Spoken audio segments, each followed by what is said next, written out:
প্রথমত আমার ফ্যামিলি পরিচয় দিই। আমরা 2টা ভাই 2টা বোন। জি। আমি সবার ছোট। জি। বোন বড়, মিডিলে 2 ভাই। আমার দাদা ছিলেন বিশাল ধনী, মানে ওয়ান কাইন্ড অফ জমিদার মতো বলা যায়।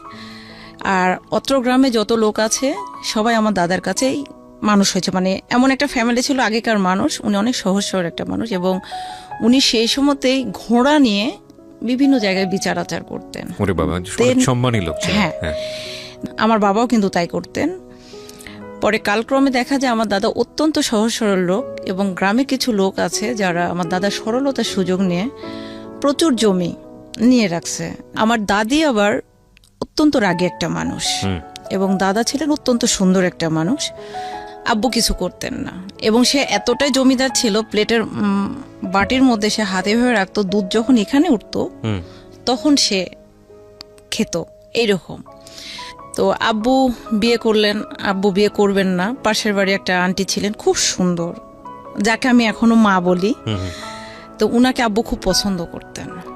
তা আব্বু এসএসসি পরীক্ষা দিয়েছেন তখন 71 মেবি। তো উনি ফার্স্ট ক্লাস ফার্স্ট হয়েছিলেন এবং 3 বিষয় লেটার ছিলেন, পেয়েছিলেন। পরে আব্বু উনাকে বিয়ে করবে। আর আব্বু তখন, দাদা তখন আমাদের পাশের বাড়ি, গ্রামে একটা পাশের বাড়িতেই, মানে যেটাকে বলে ধোপা, উনার 3টা মেয়ে কিন্তু প্রচুর জমি, উনার বড় মেয়ের সঙ্গে আমার দাদা বিয়ে দিবেন। পরে আব্বু ওখানে বিয়ে করবেন না, আব্বু বিয়ে করবেন এই ফুফুটাকে, যাকে আমরা এখন মা ডাকি।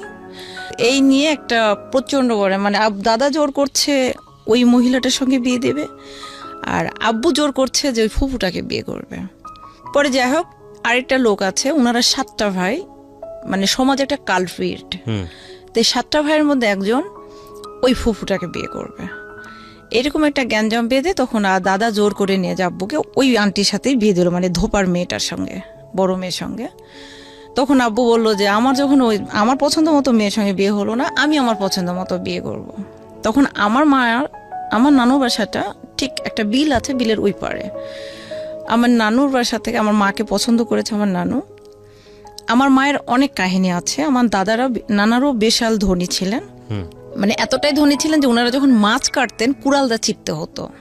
আম্মাকে তখন নানু বিয়ে দিয়েছিল ছোটবেলাতে, 11-12। তো ওই সময় বলতে তো আরো, মানে কিছুই তো বোঝে না, তাও একটা বিবাহিত লোকের সঙ্গে। আম্মা ওখানে বিয়ে থাকবে না, চলে আসছে পালায়। পরে আমার আব্বু পছন্দ করে। আমার আম্মা অসম্ভব সুন্দর একটা মহিলা ছিলেন, উনাকে তখন বিয়ে করছে আব্বু যে জোর করে। তখন আব্বুর ঘরে হলো 2টা বউ। আমার দাদির একটাই কথা, তোমার 2টা বউ, তুমি সংসার করো একা, তুমি কোনো কাজ করো না, তোমার বউকে দেখবে।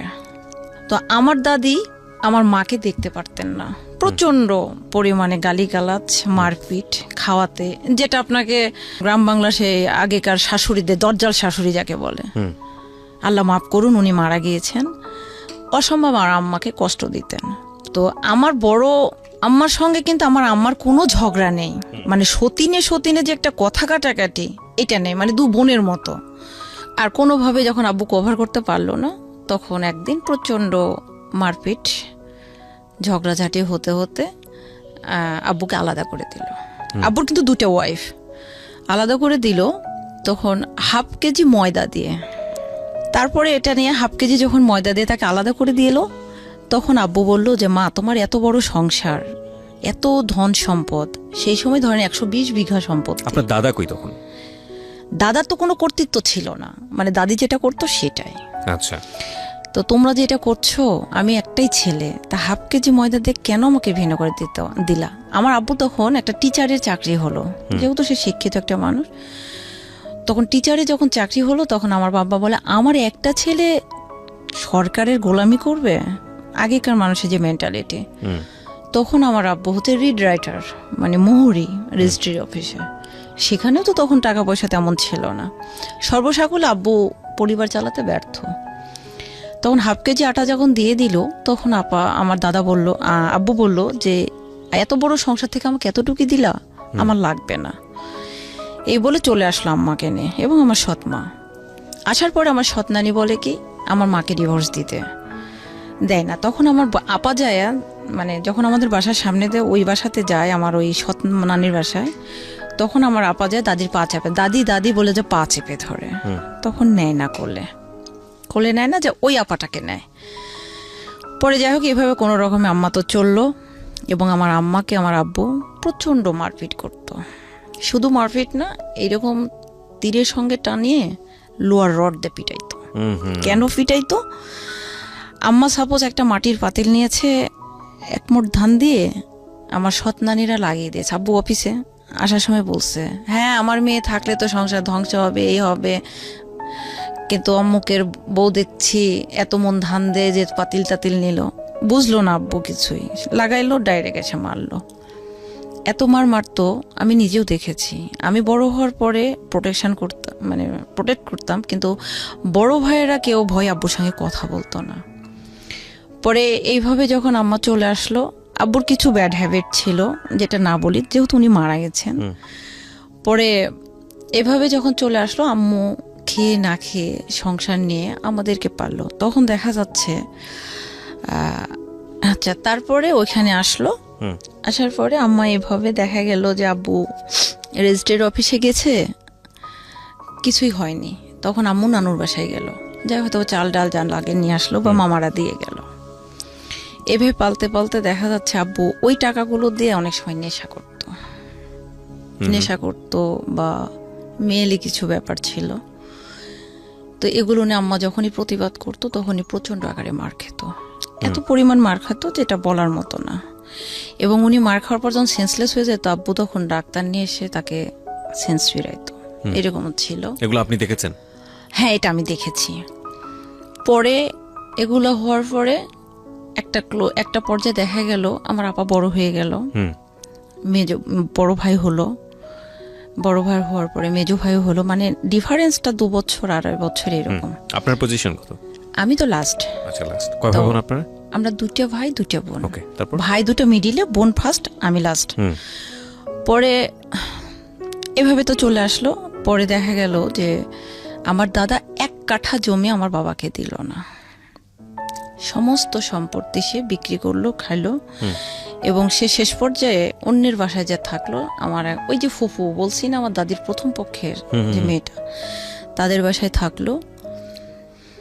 তো আমি যখন ক্লাস 3-তে পড়ি মেবি, তখন আমার দাদা চলে গেলেন, দাদি থাকলো। দাদি ওই ফুফুর বাসাতেই। আমি বলি ভাইয়া আমি সাইকেল চালাইতে পারি, মোটর সাইকেল চালাইতে পারি, আমি সবই পারি। তো আমার দাদি ওই বাসাতে যখন থাকতো, তো আব্বু আমাকে বলতো যে তুমি নিয়ে যে এটা ওইটা দিয়ে আসো। দাদির কোনো কিছু খাবার লাগে কিনা, যা বলতো যে দেখো কিছু খাইতে চাই কি। কিন্তু আম্মু না দাদিকে সহ্য করতে পারতো না, এবং আমার নানিকেও আমার বাবা সহ্য করতে পারতো না। এবং মাঝে কিন্তু আমার ক্লাস 5-এ ওঠার পর আমার নানু মারা গেল, তার মানে 2জন চলে গেল, থাকলো 2জন। তো আমার একটা ছিল, আমার একটা নীতি আছে যে আমি যদি দেখি সবাইকেই দেখবো। তো আমার দাদির কাছে যদি আমি খাওয়ার কিছু নিয়ে যাই, অবশ্যই আমার নানিও আছে, আমার মায়ের তো সে মা, তখন আমি নানির কাছে নিয়ে যেতাম। এটা নিয়ে আম্মা বলতো আমার মাকে কেন দেব না, আর আব্বু বলতো তোর মা আমাকে কি দিয়েছে। তখন বলে যে তোমার সন্তানগুলো কার টাকা দিয়ে তুমি মানুষ করেছো, আমার মা তো পালছে, আর তোমার মায়েরা তো শুধুই মেয়েদেরকে দিয়েছে। শুধুমাত্র 10 কাঠা জমি, যেটাকে বলে এউজ বদল করা, 10 কাঠা জমি আমার বাবা, 10 কাঠা না, 10 শতক 6 কাঠা জমি আমার আব্বুকে দিয়েছিল আমার দাদা। সেই জমির উপরে বাড়ি আছে, মানে মাটির বাড়ি আমাদের। তো প্রথমে তো কঞ্চির বেড়া দিয়ে কাদাতে লেপে আম্মা প্রথমে যে বাসাটাতে চলে আসে। এর মাঝে কিন্তু আমার সৎমায়ের ডিভোর্স হয়ে গেল 71-এর পরে বহুবার আমার আম্মা নিতে গেছে, আমি দেখছি। আমি ক্লাস 9-এ ওঠার পরে আমার আম্মা নিতে গেছে, ওরা আর আসে নাই। আমার সৎনানির বাবার অনেক সম্পদ ছিল, 3টে মেয়ে। আমার বড় আম্মা ছিল বড়, কিন্তু স্টিল নাও আমার বড় আম্মাদের সাথে আমাদের কোনো ঝগড়া নেই, আমার আম্মার সঙ্গে কখনো তার কোনো প্রবলেম হয়নি। যাই হোক এইভাবে চলতে থাকে। কিন্তু আব্বু দেখা যেত রেজিস্ট্রির অফিসে কাজ করতে করতে, এখানে একটা নাম বলে দেই, যদিও নামটা ছদ্মনাম, সুজন। তার শ্বশুর মানে আমার বড় আব্বা, মানে আমার বাবার তো নিজের কেউ না, এটা হচ্ছে আব্বুর ফুফাতো ভাইয়ের ছেলে, ওনার নাম আব্দুস সালাম। সালাম বড় আব্বার জামাই সুজন। তো উনাকে তখন উনি তখন 2টা বিয়ে করেছে। তখন উনি বললো যে আব্বু দাদাকে এসে বললো যে মামা আপনার তো অনেক আছে, আমার তো কিছু নেই, আমি তো খুব সমস্যায় পড়েছি, যদি ওর লাইসেন্সটা আমার নামে রিনিউ করে দেয় বা আমার নামে চেঞ্জ করে দেয় তাহলে আমি একটু পরিবারটা নিয়ে বাঁচতাম। আব্বু দিয়ে দিয়েছে। দেওয়ার পরে আব্বু আর কিছু করে না। পরে আব্বু কি করতেন, এই যে জমির ব্যাপারগুলো উনি মানে একজন এসিল্যান্ড একটা জমির ব্যাপারে যতটুকু না জানে, আমার বাবা এরকমই খুব ট্যালেন্ট একটা মানুষ, যার ফলে উনি এদিক ওদিকে তখন বিচার আচার করে বেড়াতেন, তেমন কিছু করতেন না। তখন আমাদের জমি বলতে যখন ভেস্টেড প্রপার্টি মানে ভিপি সম্পত্তি, আপনি বুঝতে পেরেছেন ভাইয়া? ভেস্টেড প্রপার্টি মানে যেটা আপনার দখল আছে। ভেস্টেড প্রপার্টি বলতে যারা বাংলাদেশ থেকে যেগুলো হিন্দুরা পর্যাপ্ত পরিমাণে খাজনা না দেওয়ার কারণে জমিগুলা সরকার অ্যাকোয়ার করে নেয় এবং তারা যখন যখন জমির খাজনাটা দেয় না তখন জমিটা নিলামে দেয় এবং এই জমিটা যারা ধরে নেয় তাদেরই হয়ে যায়, মানে চেক কেটে কেটে খেতে হয়। আর তারা তো ইন্ডিয়াতে চলে গেছে। এই কিছু জমি বলতে প্রায় 2.5 বিঘার মতো জমি। এগুলো আপনার বাবা নিয়ে নেয়? হ্যাঁ, আমার বাবা না, আরো 20-25 হাজার মানে এলাকার অনেক লোকে নিয়ে নেয়। এইটুকুই আমাদের জমি। আর ওই যে বললাম 10 শতক জমি বাড়ি, জাস্ট এটার উপরে তখন ভাইয়া ইট ভাটাতে কাজ করতে লাগলো। এসএসসি পরীক্ষা দিবে বড় ভাই, এসএসসি পরীক্ষা দিবে, সে বই বেঁধে নিয়ে মাটি কাটতে যাইতো। আমার ভাইয়া এসএসসি দিল 97। আপনার বয়স কত তখন? আপনি তখন কি করেন? আমি তো ছোট। ছোট বলতে কি পড়াশোনা করছেন ওই সময়? হ্যাঁ, আমি তো পড়াশোনা করছি। আমার পরে বলছি, পরে ভাইয়া চলে গেলেন। এইভাবে তখন আম্মা কি করতো, গম বনাইছে জমিতে। আম্মা, বড় ভাই, বড় আপা আর আমার ইমিডিয়েট যে বড় ভাইটা, এরা যায় আম্মা করতো কি, লোকজন ওঠার আগে ফজরের নামাজ পড়ে আম্মা চলে যেত, যে গম টম কেটে রেখে চলে আসতো লোকজন বের হওয়ার আগে। পরে যখন রোদ হতো তখন ভাইয়ারা বয়ান আসতো, ওই জিনিসগুলো মানে মারতো, মারার পরে ওটাতে শুকাইতো, শুকানোর পরে ভাঙায় নিয়ে এসে রুটি খেত। আপনার বাবা কি করতো ওই সময়? বাবা কিছুই করতেন না, মানে ছোটবেলার অভ্যাস ওই ঘুরে বেড়াতেন। এবার চলতে চলতে ভাইয়ার পড়াশোনাটা বন্ধ হয়ে গেল। এসএসসি পরীক্ষা দেবার পরে আগেই উনি এসএসসি পরীক্ষাটা দিলেন কিন্তু পাশ করতে পারলেন না, বন্ধ হয়ে গেল। বড় আপাকে এর মধ্যে আমার আব্বু বিয়ে দিয়ে দিলেন এবং শুধু বিয়ে না, মারপিট করে এমন মারলেন আপার এই আঙ্গুলটা ভেঙে গেল। বিয়ে দিয়ে দিল। দেওয়ার পরে আপা সেই বাসাতে গেল না, সেই লোকটার সঙ্গে দেখাও করলো না। মানে বিয়ে দিয়েছে, সে এই দিক দিয়ে দিয়েছে, ওই দিক দিয়ে সে পালিয়ে গেছে, বিয়ে করবে না। তখন তার বয়স 13, আমি এটা জানি। আচ্ছা, তখন আমি ছোট। বিয়েটা দিয়ে দিল। এর মধ্যে হয়েছে আমার বড় আপা, যেটা আমার সৎমায়ের যে মেয়েটা, সেটাকে কিন্তু আমার দাদি এর মধ্যে দিয়ে দিয়েছে আমার আম্মাকে। আর যে ভাইটা ছিল সেটা আমার সৎ নানি নিয়ে নিল। কেন? কারণ আমার বড় আপাটা ছিল কালো মেয়েকে বিয়ে দিতে টাকা লাগবে, ছেলে পুষলে তার তো 3টাই মেয়ে, নিয়ে নিল সে একবারে, নলিখিত নিয়ে নিল।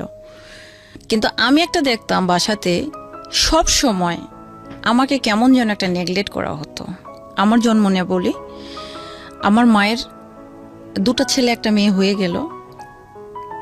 আমার মেজো ভাইয়ের পরে যে একটা, আমার ইমিডিয়েট যেটা, তার মিডিল একটা বাচ্চা আসছিল আমার পেটে, সেটাও নষ্ট হয়ে গেল। আমি যখন আমার পেটে 5 মাস, তখন আমার নানু বলল, আম্মার নাম সাজেদা, বলল সাজেদা তোমার 2টা ছেলে 1টা মেয়ে, তুমি এই বাচ্চাটা ফেলে দাও। তখন আম্মা বলল যে এখন অলরেডি 5 মাস চলে গেছে, একে নষ্ট করতে গেলে তো আমি মারা যাব। তখন আমার আব্বু বলল যে আমার 14 পুরুষ 1টা করে ভাই, যার ফলে সমাজের প্রত্যেকটা ব্যক্তি আমাদেরকে যখন তখন অত্যাচার করে, মারে, পিটে, কেউ কিছু প্রতিবাদ করে নাই। তো আমার লাঠির দরকার, এটা আমার ছেলে হবে। তো আমি যখন হলাম মেয়ে, এই যে বৈষম্য, তখন আম্মা আমাকে 2 দিন কোলে নিল না ওই অবস্থাতে।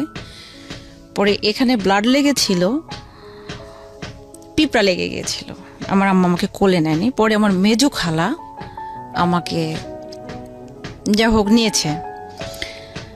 পরে সেই থেকে আমার মা আমাকে মানে কেমন যেন একটা তুচ্ছ-তাচ্ছিল্য, কোনো কেয়ার করতো না।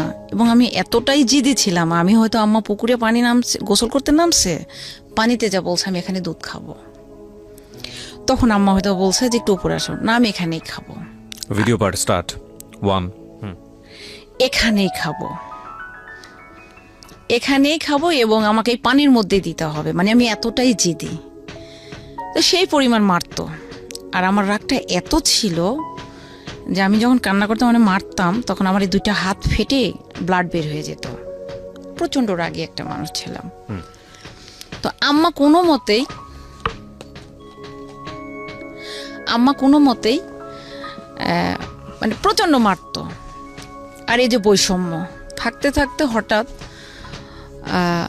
আমি প্রচন্ড অসুস্থ হয়ে গেলাম, নিউমোনিয়া হয়ে গেল আমার। তখন আমাকে সবাই বলছে যে ও মারা যাবে।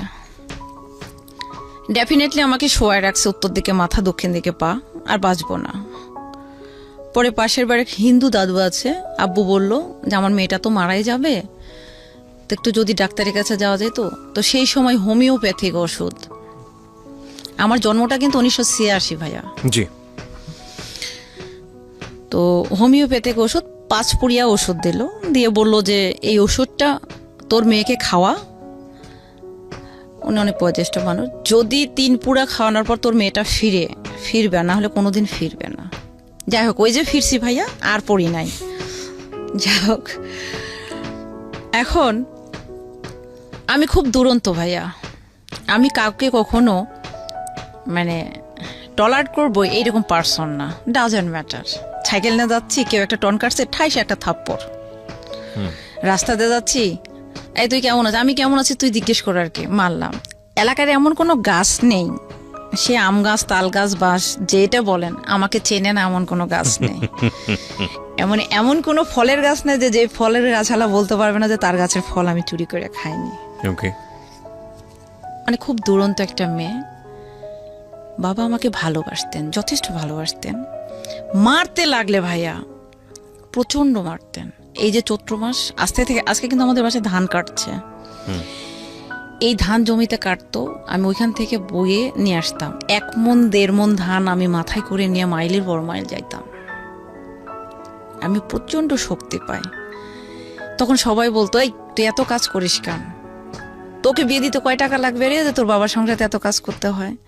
আমি বলি না, আমি তো পড়াশোনা করব, আমি যদি পড়াশোনা করি তাহলে তো ওরা আমাকে পড়াবে না যদি আমি কাজ না করি। তো আমাকে যখন আমি ক্লাস 4 যখন পড়ি, তখন আমার বিয়ে লাগে। ক্লাস 4 তো আমি বললাম যে ক্লাস 4 বিয়ে আমি তো বিয়ে করব না। তো আমি বিয়ে ভেঙে দিতাম। কিভাবে? ছেলে আসছে আমাকে প্রশ্ন করতে, ও একটা করলে আমি 4টা প্রশ্ন করতাম। আর পরে বলতাম, আপনার কি আমাকে পছন্দ হয়েছে? তখন বলতো যে আচ্ছা পরে কথা বলি। আচ্ছা ঠিক আছে, ভাঙতাম। পরে যে কোনো বিয়ের কথা বললে আব্বু বুঝতে পারতাম ভাঙতাম। তো বললো যে ওর বিয়ে লাগলে ওকে যে প্রশ্ন করো, তোমরা যদি কেউ বিয়ের কথা বলো। কিন্তু গ্রামের কিছু লোক ভাইয়া আমার পিছনে লাগলো। এরা ভালোবাসার জন্য না ভাইয়া, এরা আমার হাতটা ধরে বুকে টানার জন্য না, এরা আমাকে নষ্ট করার জন্য। তারপরে আমার পেছনে লোক লাগলো। লাগার পরে দেখা যাচ্ছে ভাইয়া, আমি স্কুলে যাচ্ছি, আমি 2 কিলো, 1.25 কিলোর মতো রাস্তা আমার বাসা থেকে। তো আমাকে এতটা রেস্ট্রিকশনে রাখতো। আব্বু সকালবেলা সাইকেলে করে নিয়ে যায় কিংবা মোটরসাইকেলে করে নিয়ে যায়, আমাকে স্কুলে দিত, আবার আসার সময় নিয়ে চলে আসতো। যদি কখনো ভ্যানে আসতাম, 1 টাকা কিন্তু ভাড়া ছিল, 2 টাকা ভাড়া ছিল। তো আমি ভ্যানে বসতাম, মোড়ের উপর ভ্যান, আমি রেডি হয়ে, আমার আব্বু আমার চুলগুলো বেনি করে দিত। আম্মা কিন্তু কোনো দিনই না, আব্বু চুলগুলো বেনি করে দিত। চুল বেনি করে দিয়ে, বেঁধে দিয়ে, স্কুল ড্রেস, ইউনিফর্ম পরে, ব্যাগটা নিয়ে আমি চলে গেলাম। মোড়ের উপর যা যখন আমি ভ্যানে চললাম, তো স্কুলে যে নামলাম, সাইকেল নিয়ে গেলে আমার 7 মিনিট লাগে, আর ভ্যানে গেলে 15 মিনিটের মতো লাগে। গেলাম, দেখা যাচ্ছে ভাড়া নিল না। কিরে তুই ভাড়া নিলি না? কই তোর ভাড়া একজন দিয়ে গেছে। কে? অমুক। তখন আমি ডাইরেক্ট এসে আব্বুকে বলতাম যে আব্বু এরকম তো ঘটনা ঘটছে। তখন ওই ছেলে আম্মাকে ডাকে ভাবি, অথচ আমাকে এগুলো প্রস্তাব করে। পরে চিঠি লেখে আমাদের বাসার অমুক জায়গাতে রেখে গেছে, পুকুরের ওই পারে তাদের বাসা। ছেলেটা দেখতে অনেক সুন্দর, কিন্তু ওর বাবার মা ছিল রাজাকার, ওরা রাজাকারের বংশ। ওর নানু ছিল শান্তি কমিটির চেয়ারম্যান, আচ্ছা। সেই সময় গুলি লেগে মারা গেছে। তো এই ক্ষেত্রে আমি ওদেরকে ঘৃণা করতাম। তো একদিন, 2 দিন, 3 দিন এভাবে চলতে চলতে তখন আমি ক্লাস 4-এ পড়ি। 4-এ থেকে 5-এ উঠছি। এর মধ্যে একটা মহিলা আমাদের জমিতে ফসল খাওয়াইছে, এটা নিয়ে আমি কথা কাটাকাটির পর্যায়ে আমি একদিন ওদের বাসার সামনে দিয়ে আমাদের জমিতে যাচ্ছি মরিচ উঠাইতে। তখন উনি একটা ঢেল মারছে ওনার মেয়ে, এইখানে আমার লাগছে। তখন যে আমি বলছি, আমি হাফ প্যান্ট স্যান্ডো গেঞ্জি পরে আছি, বড়ম্মা দেখেন তো আপনার মেয়ে আমাকে ঢেল মারছে। উনি এসে আমাকে মারতে লাগছে মানে 5-7 জনে ধরছে। ধরার পরে আমাকে যখন মারলো, তখন বড় আপা দৌড় মারে আম্মাকে যা বলছে, আম্মা আস্তে আস্তে আমি এদেরকে ফেলে টেলে দিয়ে মেরে টেরে দৌড় মেরে গেছি। যাওয়ার পরে আমার আম্মাকে নিয়ে যে ওর একটা বাসার মধ্যে, মানে এর মধ্যে শুরু হয়ে গেছে। আব্বু নেই, শুধু আমি, বড় আপার আম্মা নিয়ে যে মারছে।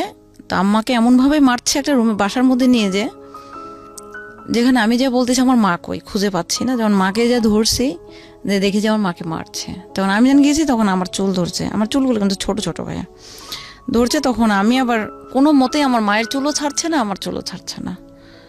তখন 4-5 জন ছেলে আছে, ওরা সবাই মিলে। তখন আমি ওনার এই আঙ্গুলটা কিন্তু কেটে নিয়েছিলাম কামড় দিয়ে। নেওয়ার পরে বিচার আসলো।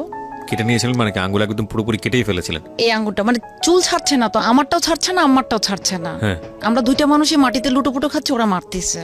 ওকে। তো আমি বাঁচার জন্য তো কিছু একটা ওয়ে দেখতে হবে। কারণ উনার হাতটা যখন আমার মুখের মধ্যে আসছে, আমি যে কেটে নিয়েছি তবু সে চুল ছাড়ছে না। তখন আমি ওখান থেকে কোনো রকম আম্মাকে সেভ করে নিয়ে আসলাম। তারপরে ওরা মামলা করলো অ্যাটেন্ড টু মার্ডার, এই যে আঙ্গুলটা আঙ্গুল কাটা। দেখিয়ে? হ্যাঁ, মার্ডারের মানে ওরা হসপিটালে ভর্তি হলো, হয়ে কেচ করলো। করার পরে কেচে তারপরে এক সময় মীমাংসা আসলো। আসার পরে পুরো বাড়িতে আমি একা থাকতাম।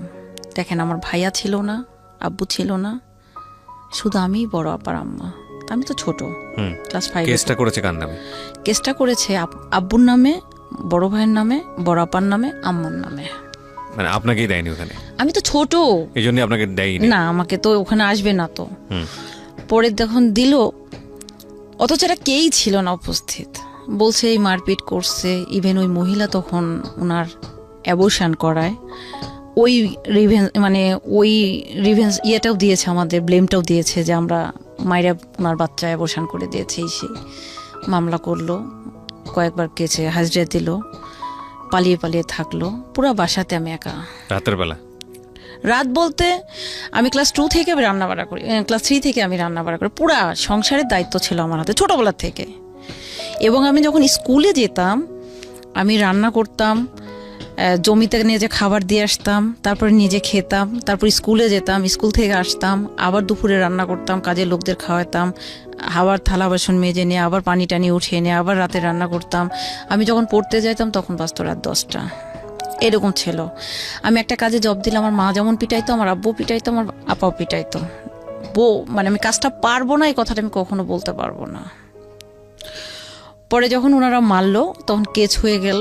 যাওয়ার পরে ওনারা তখন মীমাংসায় বসলো। বসার পরে মীমাংসাতে আসলো কি, যে যেটা হবার হয়ে গেছে, এটা একটা মীমাংসা করতে হবে। কোর্টে গেলে দুজনের এসেই চেয়ারম্যান এলাকার সব লোকজন বসলো, যেটাকে বলে দিঘর সালিশ, মানে বিশাল আকারের একটা সালিশ বসলো। মীমাংসা হয়ে গেল। এখন যে লিখিত 2 পক্ষ সাইন করে যে একটা লিখিত হলো, এই কাগজটা তো থানাতে পৌঁছাইতে হবে, তবে না পুলিশ চুপ থাকবে। চেয়ারম্যান তখন কি করলো, ওই সময় 1986 সালে, 96 সালে চেয়ারম্যান তখন ওই কাগজটা থানাতে পৌঁছালো না পৌঁছায় উনি রেখে দিল। আমাদের বিরোধী দলের কাছ থেকে উনি ওই সময় 10,000 টাকা ঘুষ খেলেন। পুলিশের কাছে পৌঁছে নাই, পুলিশ চলে আসছে বাসায়, এসে আব্বুকে ধরে নিয়ে গেল, বড় ভাইকে ধরে নিয়ে গেল। জি, তো বাবাকে ধরে নিয়ে গেল, ভাইকে ধরে নিয়ে গেল। হ্যাঁ, তখন পুলিশ এসে বলছে মহসিনকে, মানে আমার ভাই তো গোপী উঠে নাই, মহসিনকে। তো বললো যে আমার আম্মা বললো আমার ছেলে এটাই। আর মহেজ আব্বু তো শুয়েছিল, কারণ আমরা তো জানি যে জমা দিয়ে দিয়েছে, চলে গেল। এর মধ্যে আমাদেরকে বয়কট করে রেখেছে। মানে গ্রাম সালিশে বয়কট, হ্যাঁ বয়কট এক করেছে, ঘরে করে রাখা, যেটা এক ঘরে করে রেখেছে। সেটা হচ্ছে ওই যে ফুফুটার কথা বললাম যার সঙ্গে আব্বুর বিয়ে করেছে, উনি যে লোকটাকে বিয়ে করেছে ওই লোকটার সঙ্গে উনি অবৈধভাবে ধরাও খাইছে। এটাতে আমার আব্বু হচ্ছে মানে ওনাদের সাথে কথা বলেছিল, এটাই ছিল আমাদের অন্যায়। মানে যাই হোক বিভিন্ন বিষয়গুলো ইকুয়েশন করে একসাথে পেনাল্টি হয়ে এসেছে। হ্যাঁ, বুঝতে এখানে পেরেছি, বয়কট করে দিয়েছে। এখন বয়কট করার ফলে তো কেউ আমাদের সাথে কথা বলছে না, ধরে নিয়ে চলে গেল পুলিশে, পিকআপে তুললো। আম্মা তো সেই কান্নাকাটি। পরে আমি আম্মার সঙ্গে আর একটা প্রতিবেশী একটা মামা ছিল, উনি তখন বললো যে তোরা চলে যা, আমি গোপনে আসি, কারণ জানতে পারলে তো সমস্যা, আবার আমাকে এক ঘরে করবে। পরে আমরা গেলাম চেয়ারম্যানের বাসায়। উনি যে দেখি খেয়ে দিয়ে রিল্যাক্স মোডে আছে, বোঝাই যাচ্ছে যে উনি জানতো বিষয়টা। হ্যাঁ ঘটনাটা ঘটাইছে। তাম্মা যে হাত পা ধরে কান্না করছে, বড় ভাই এই ঘটনা কই, আমি তো জানি না আসলে এই ঘটনাটা এমন ঘটলো। তখন আমি ডিরেক্ট বললাম, মানে আমার প্রতিবাদী একটা স্বভাব, আমি ডিরেক্ট বললাম আপনি জানেন না তাহলে কাগজটা কেন থানায় যায়নি?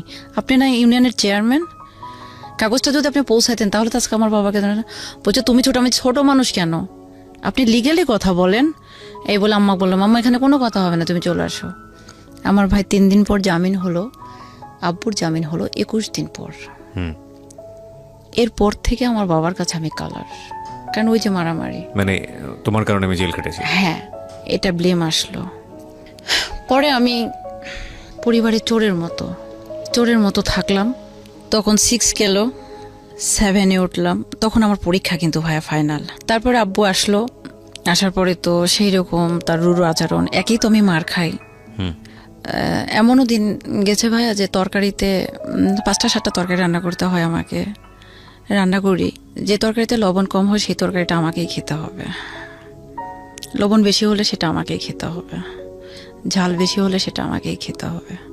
কেন হয়েছে বেশি এমনটা? তো যদি মাছ খেতে যাই, মাছের মাথা ডাইরেক্ট এইভাবে বলতো। ও আরেকটা কথা বলে দিই ভাইয়া, আপনি এটা মিউট করবেন কিনা আমি জানি না, আমি আগে বলে রাখলাম। আমি জন্মের পর থেকে একটা শব্দই বাসায় শুনে এসেছি, আপনি পারলে মিউট করে নেন, বেশ্যা। আমি যে কোনো কথা বলেই তুই তো বেশ্যা। আমি তখন প্রশ্ন করতাম বেশ্যা শব্দের অর্থ কি? টাকার বিনিময়ে কারো বিছানায় গেলে তাকে বেশ্যা বলে। তো আমি ভালো রান্না করিনি, আমি কাজে জব দিয়েছি, আমি এটা করতে পারবো না, তাহলে আমি বেশ্যা হয়ে গেলাম? এই শব্দটা আমি মা, ভাই, বোন, বুদ্ধি হওয়ার পর থেকে, এবং বাবা। আর একটা কথা, পাগল। এই 3টা জিনিস। স্কুলে গেছি, বাসায় ফিরছি, আমি ক্লাস 8 থেকে বরখা পড়ি, বাসায় ফিরছি, আমার মা ডায়েরি বলে নাং করতে গিয়েছিল, কয় টাকা নিয়ে আসলি? বাসার কাজ ফেলে, বাসার কাজ করে যদি চাকরি পড়তে পারিস পড়বি, না হলে না। প্রতিনিয়ত এত মার, পৃথিবীতে মানুষ মার খায়, এতটা খায় আমি জানতাম না। তারা তো আমার নিজের বাবা মা ছিল। তখন আব্বু যখন আসলো, তখন আমার প্রতি অত্যাচারটা আরও বেড়ে গেল, এতটাই বেড়ে গেল যে আমার মুখ চোখ দেখার বুদ্ধি ছিল না। প্রত্যেকটা গ্রামের, আমার যে গ্রামে 99 ঘর লোক একদিকে, আমরা একদিকে, ওখানে যদি 10টা আমাদেরকে যদি কেউ মেরে ফেলে থেকে যায়, তবু কোনো প্রমাণ দেবে না মানুষ, এইরকম সবাই শত্রু। তবু তারা বলতো যে তোদের ভাগ্যগুণে এরকম একটা মেয়ে পাইছিস। আমি ভাইয়া, ধানের চারা আছে না জমিতে রোপণ করে, আমি আজকেও এখনো চ্যালেঞ্জ করে বলতে পারি 10 বছর আমি কাদাতে নামিনি, কিন্তু ধানের চারা আমার সাথে তোলার মতো ব্যক্তি একটাও নাই অত্র এলাকায়, মাছ ধরার মতো কোনো ব্যক্তি নেই। আমি যে বেলা কাজ করেছি ভাত পেয়েছি, যে বেলা কাজ করি নাই সেবেলা আমি ভাত পাই নাই।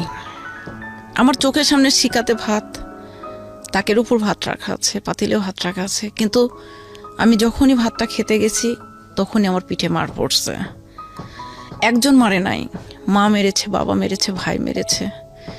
আমি যদি 7 দিন বিছানায় পড়ে থাকছি জ্বরে, বাবা যে মাথায় হাত দিয়েছে, মা কোনোদিন যে জিজ্ঞেস করেনি কি হয়েছে তোর।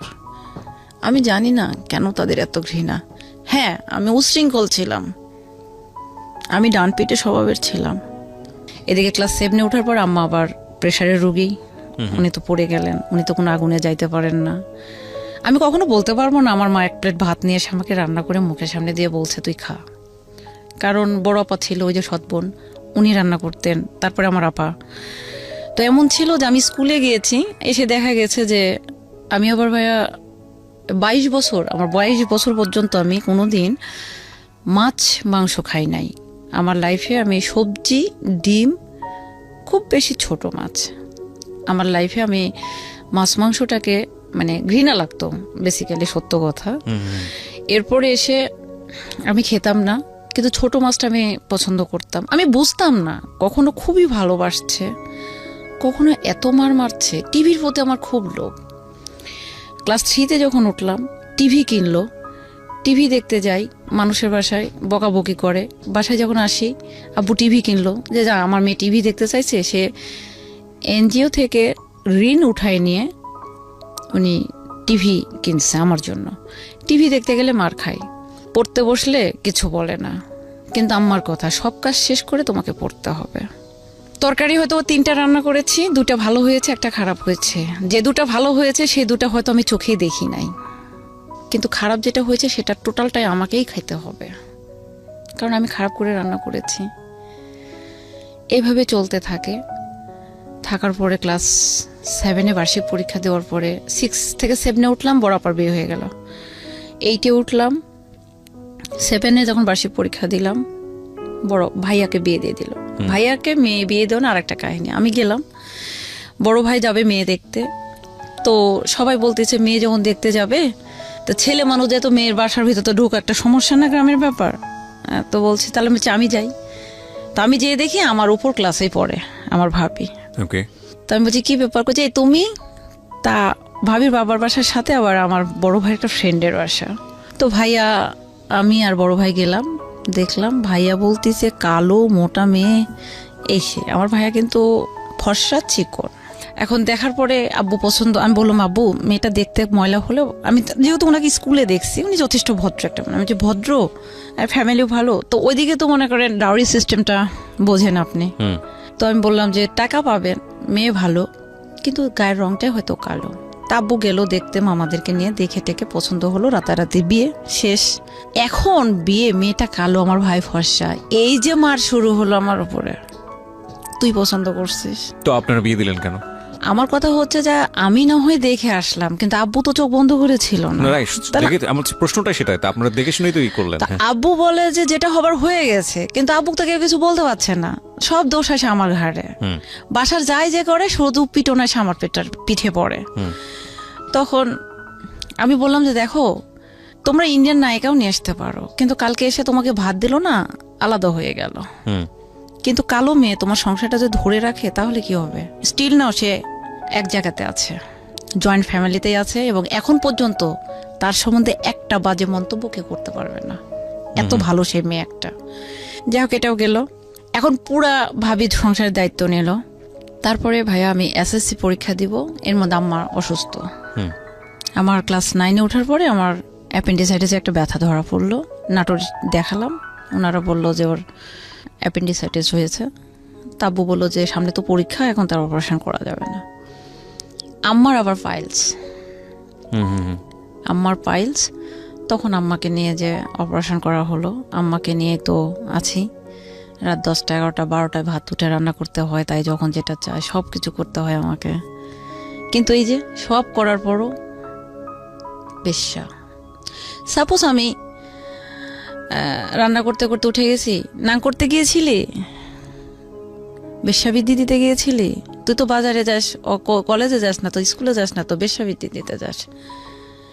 এই জিনিসগুলো ভাইয়া আমার মাথাতে এতভাবে মানে রিয়াক্ট করতো, মাঝে মাঝে মনে হতো আমি সুইসাইড করব।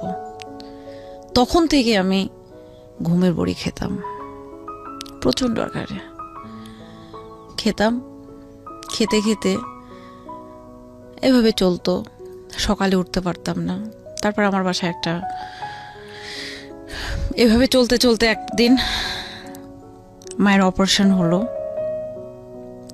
এরপর আমার এসএসসি পরীক্ষা আসলো, তখন তো বললাম আমার অপারেশন হয়েছে, বাসায় ধান কাটার লোক লাগছে। ইভেন আমার মাকে দেখবো, ধান কাটা লোককে খাইতে দেবো, বাসা দেখবো, ভাবি তো একা না আমি। ও তো ভাই আবার আলাদা হয়ে গেল। আলাদা হওয়ার পিছনে কারণ কি, আমার একটা বিয়ে লাগলো, ছেলেরা যৌতুক নেবে একটা মোটর সাইকেল, আর আমাকে 3 ভরি স্বর্ণের গহনা দেবে। ছেলেটা একটা এনজিওতে চাকরি করতো, ছেলেটা দেখতে সুন্দর ছিল, সবই ভালো, ছেলেটা আমাকে পছন্দ করতো। কিন্তু আমি বলি ভাইয়া, আমার লাইফে হিউজ পরিমাণ ছেলে আমাকে অফার করছে শুধু ভালোবাসা পাইছে, কিন্তু সব সময় আমি একটা জিনিসই বুঝতাম, প্রেম করব, ভালোবাসা করব, আজকে বলবো, কালকে যদি ছেলে অস্বীকার করে মান সম্মান যাবে, বাবা ছোট হয়ে যাবে, নিজের পড়াশোনা নষ্ট হবে। কিন্তু না, আমার এলাকায় আমি দেখছি কোনো মেয়ে এসএসসি পার হতে পারে না, সবাই ক্লাস 8 পার হতে গেলেই বিয়ে হয়ে যায়, সংসারে অশান্তি, 2 দিন পর ডিভোর্স, বাচ্চা কাচ্চা না কেউ ম্যাও, মারামারি, স্বামী পিটায়, চলে আসে। না, আমি এই সিস্টেমে থাকবো না। আমার ছোটবেলার থেকে একটাই ডেস্টিনেশন, আমি পড়াশোনা করব, নিজের পায়ে দাঁড়াবো, আমি আমার পরিবারের পাশে দাঁড়াবো। যেহেতু আমি গরিব ফ্যামিলির মেয়ে, আমি নিজে একটা কিছু করতে চাই এবং আমি আমার আইডেন্টিটি তৈরি করতে চাই। এইরকম একটা কমিটমেন্ট আমি যখন ক্লাস 3-4-এ পড়ি তখন থেকে এরকম একটা কমিটমেন্ট ছিল। তা আমার প্রথম কথা হচ্ছে যে আমার মা আমাকে যত অত্যাচার করুক, বাবা আমাকে যত অত্যাচার করুক, পরিবার আমাকে যতই খাইতে না দিক, যত কাজ করায় নেয়, আমি সকালবেলা যদি ঘুম থেকে না উঠতাম, আমার মা আমার চুলের মুঠি ধরে পরপর করে টেনে তুলতো। উঠতাম, ধরেন খড় কেটে মেলে দিতে হবে, ধান কেটে নিয়ে শুকাইছে, তো উঠতে পারতাম না, টেনে তুলতো, নিয়ে যে পুকুরের মধ্যে আমি কাটতে হবে, কাটতে কাটতে দেখা যাচ্ছে ওর মধ্যে আমি ঘুমায় পড়ে গেছি, আবার মার খাতাম। এইভাবে চলতে, আবার তো রান্না বাড়া আছে, 3 বেলা রান্না করতে হতো, চলতে চলতে আমি এসএসসি পরীক্ষা আসলো। এর মধ্যে তো বললাম যে আমার অপারেশন হয়ে গেল। এদিকে আম্মাকে দেখবো না পরীক্ষা, না ধানের কাজ করব। ধানের কাজটা শেষ করে এসে পড়তে বসি রাত 10টা, সকাল 10টায় তো আমার পরীক্ষা। তখন সকাল 10টায় যে আমি পরীক্ষা দিতে যাব, বড় আপার হচ্ছে ভাসুরের মেয়ে, ও আবার এসএসসি দিয়েছিল, ওকে নিয়ে সাব্বু রাখছিল যেন আমাকে গাইডটা দিতে পারে, যেহেতু আমি ফার্স্ট টাইম পরীক্ষা দিচ্ছি। তো ওই খালা, আমি আর আব্বু যেতাম, আব্বু আর ওই খালাটা বাইরে থাকতাম, পরীক্ষার হলে ঢুকতাম। তো এখানে একটা হাসির কাহিনী আছে ভাইয়া, আমি কখনো নকল করতে পারি না। তো টি রচনা এসেছিল, তো আমার ওই ভাগ্নিটা আমাকে টি রচনাটা বলছে, আন্টি এটা আসতে পারে, আপনি নিয়ে যান। নিয়ে গেছি ভাইয়া, আমি নকলটা যে করবো কিভাবে করে এটা তো জানি না, আমি সুন্দরভাবে টেবিলের উপর লিখে, মানে কোশ্চিনের মতো করে লিখে রেখে আমি লিখছি, এর মধ্যে ম্যাজিস্ট্রেট ঢুকছে। আর আমার ছোটবেলা থেকে অভ্যাস, বাইরে অনেক খেয়াল করছে, আমি হাই হিল পরি। আমি না ভাই তখন স্যার ইঙ্গিত দিচ্ছে, ওই শার্ট করে না ওটা তুলে নিয়ে এখানে ঢুকাই দিয়েছি। তখন উনি এসে বলছে, ওঠো। দাঁড়ালাম, নকল করছো, বের করো। না, আমি নকল করিনি, টোটাল অস্বীকার। আর আমার তো হাত পা কাঁপতেছে থর করে, কারণ আমি তো কখনো নকল করি নাই। পরে উনি তো আমার খাতা নিয়ে নিল। পরে আব্বুর আবার সার্কেলটা খুব ভালো, কলেজে সবগুলো প্রফেসর, প্রিন্সিপাল, আব্বুর ফ্রেন্ড সার্কেল। তখন হঠাৎ করে এর মধ্যে পিছনে একজনকে এক্সপেল করছে, আমি আরো কান্না পাইছে আমার। তখন আমি বলছি যে আমি নকল করিনি। তখন বলছে, মিথ্যা কথা বলো না, নকল বের করো। আমি না, নকল করবো। এই মহিলা গার্ড আছে, নিয়ে আসেন। এর মধ্যে স্যার আবার, আমার একটা স্যার আছে ইসলামিক স্টাডিজের, উনি আবার আসলেন, আগের থেকে আমাকে চিনতেন। উনি এসে বলছে, কি হয়েছে মামনি? স্যার আমি নকল করিনি, দেখেন তো। উনি এসে বলছে আমি নকল করছি। তখন বলছে, দেখেন আপনার ছাত্রী মিথ্যা কথা বলছে, মানে আমার হাই স্কুলের সিট পড়েছে কলেজে। তো তখন আমি বলছি, তখন স্যার বলছে যে, মা তোমাকে এক্সপেল করবে না, তুমি আমার বন্ধুর মেয়ে, আমি তোমাকে কথা দিলাম, তুমি সত্য কথাটা বলো। তখন আমি আস্তে করে স্যার আমি এই কাজটা করছি। বলছে বের করো। বের করে দিলাম। তো বলছে ওনাকে 15 মিনিট পর খাতা দেবেন। উনি মিথ্যা কথা বললো কেন? পরে যাই হোক, উনি আমাকে 5 মিনিট পরে স্যার আমার খাতা দিয়ে দিল। যাই হোক, আমি তো আর সমস্যা নেই। আর তখন থেকে আমি তওবা করছি, আমি জীবনে কোনোদিন নকল করবো না। তখন এটা গেল, যাওয়ার পরে পরীক্ষা দিলাম। পরে আমার বড় ভাই, আমার আব্বু বলল কি, ও যদি পাশ করে তার চেয়ার টেবিল পাশ করবে। আমার খুব কষ্ট হলো, কারণ আমার দুর্বলতা অঙ্ক। আমি জীবনে কোনোদিন ইংলিশও প্রাইভেট পড়িনি, কখনো না। দেন ম্যাথও আমাকে কখনো টিউশনি দেয়নি, যদিও আমি আর্টসের ছাত্রী। পরে আমাকে বললো, তাই আমি বলছি না, আমার একটা সাবজেক্ট ক্রস যাবে, আমি ভালো করে বলতে পারি। কই যে কোনটা? আমি অঙ্ক। আসলে অঙ্কে ফেল করেছিলাম, পরে দিয়ে পাশ করলাম। দেওয়ার আগে কি হলো, টাকা নেই। আমার আব্বু এনজিওতে তখন একটা ঋণ প্রস্তাব করলো, সেখানে গ্রামের প্রত্যেকটা লোক বয়কট, মানে একদিকে হয়ে আমার বাবাকে টাকাটা দিল না, যে আমার বাবা চিট করবে, টাকা মেরে খাবে, দিল না। তখন আম্মা তার কানের এই দুলটা, আব্বু আম্মাকে প্রচন্ড মারছে, বড় ভাইয়ের একটা টাকা নিয়ে মারছে, তখন দুলটা ভেঙে গিয়েছিল। তা আম্মা বলছে দুলটা যেহেতু ভেঙে গেছে, এটাই বিক্রি করে ওকে পরীক্ষাটা দেওয়া। কাকে? আমাকে। এসএসসি এসএসসি যে প্রথমবার ক্রস গেল, সেকেন্ড টাইম, সেকেন্ড টাইম পরীক্ষাটা দেওয়ালো, আমি পাশ করলাম। যেখানটায় আমরা ছিলাম, বলুন স্মৃতি। পরে আমি পাশ করলাম, কলেজে ভর্তি হয়ে গেলাম। আর আব্বু বলে, তুমি এসএসসি পাশ করছো, তোমাকে যদি আমি বিয়ে দিতে যাই, ইন্টারমিডিয়েট পাস ছেলে লাগবে। তুমি যদি ইন্টারমিডিয়েট পাস করো, ডিগ্রি পাস ছেলে লাগবে। তুমি ডিগ্রি পাস করলে মাস্টার্স পাস ছেলে লাগবে। তোমাকে তো এত টাকা দিয়ে আমি বিয়ে দিতে পারবো না। পরে আমার একটা বিয়ে লাগলো, ছেলেটা একটা মোটর সাইকেল ছিল, সব কিছু ঠিক হলো।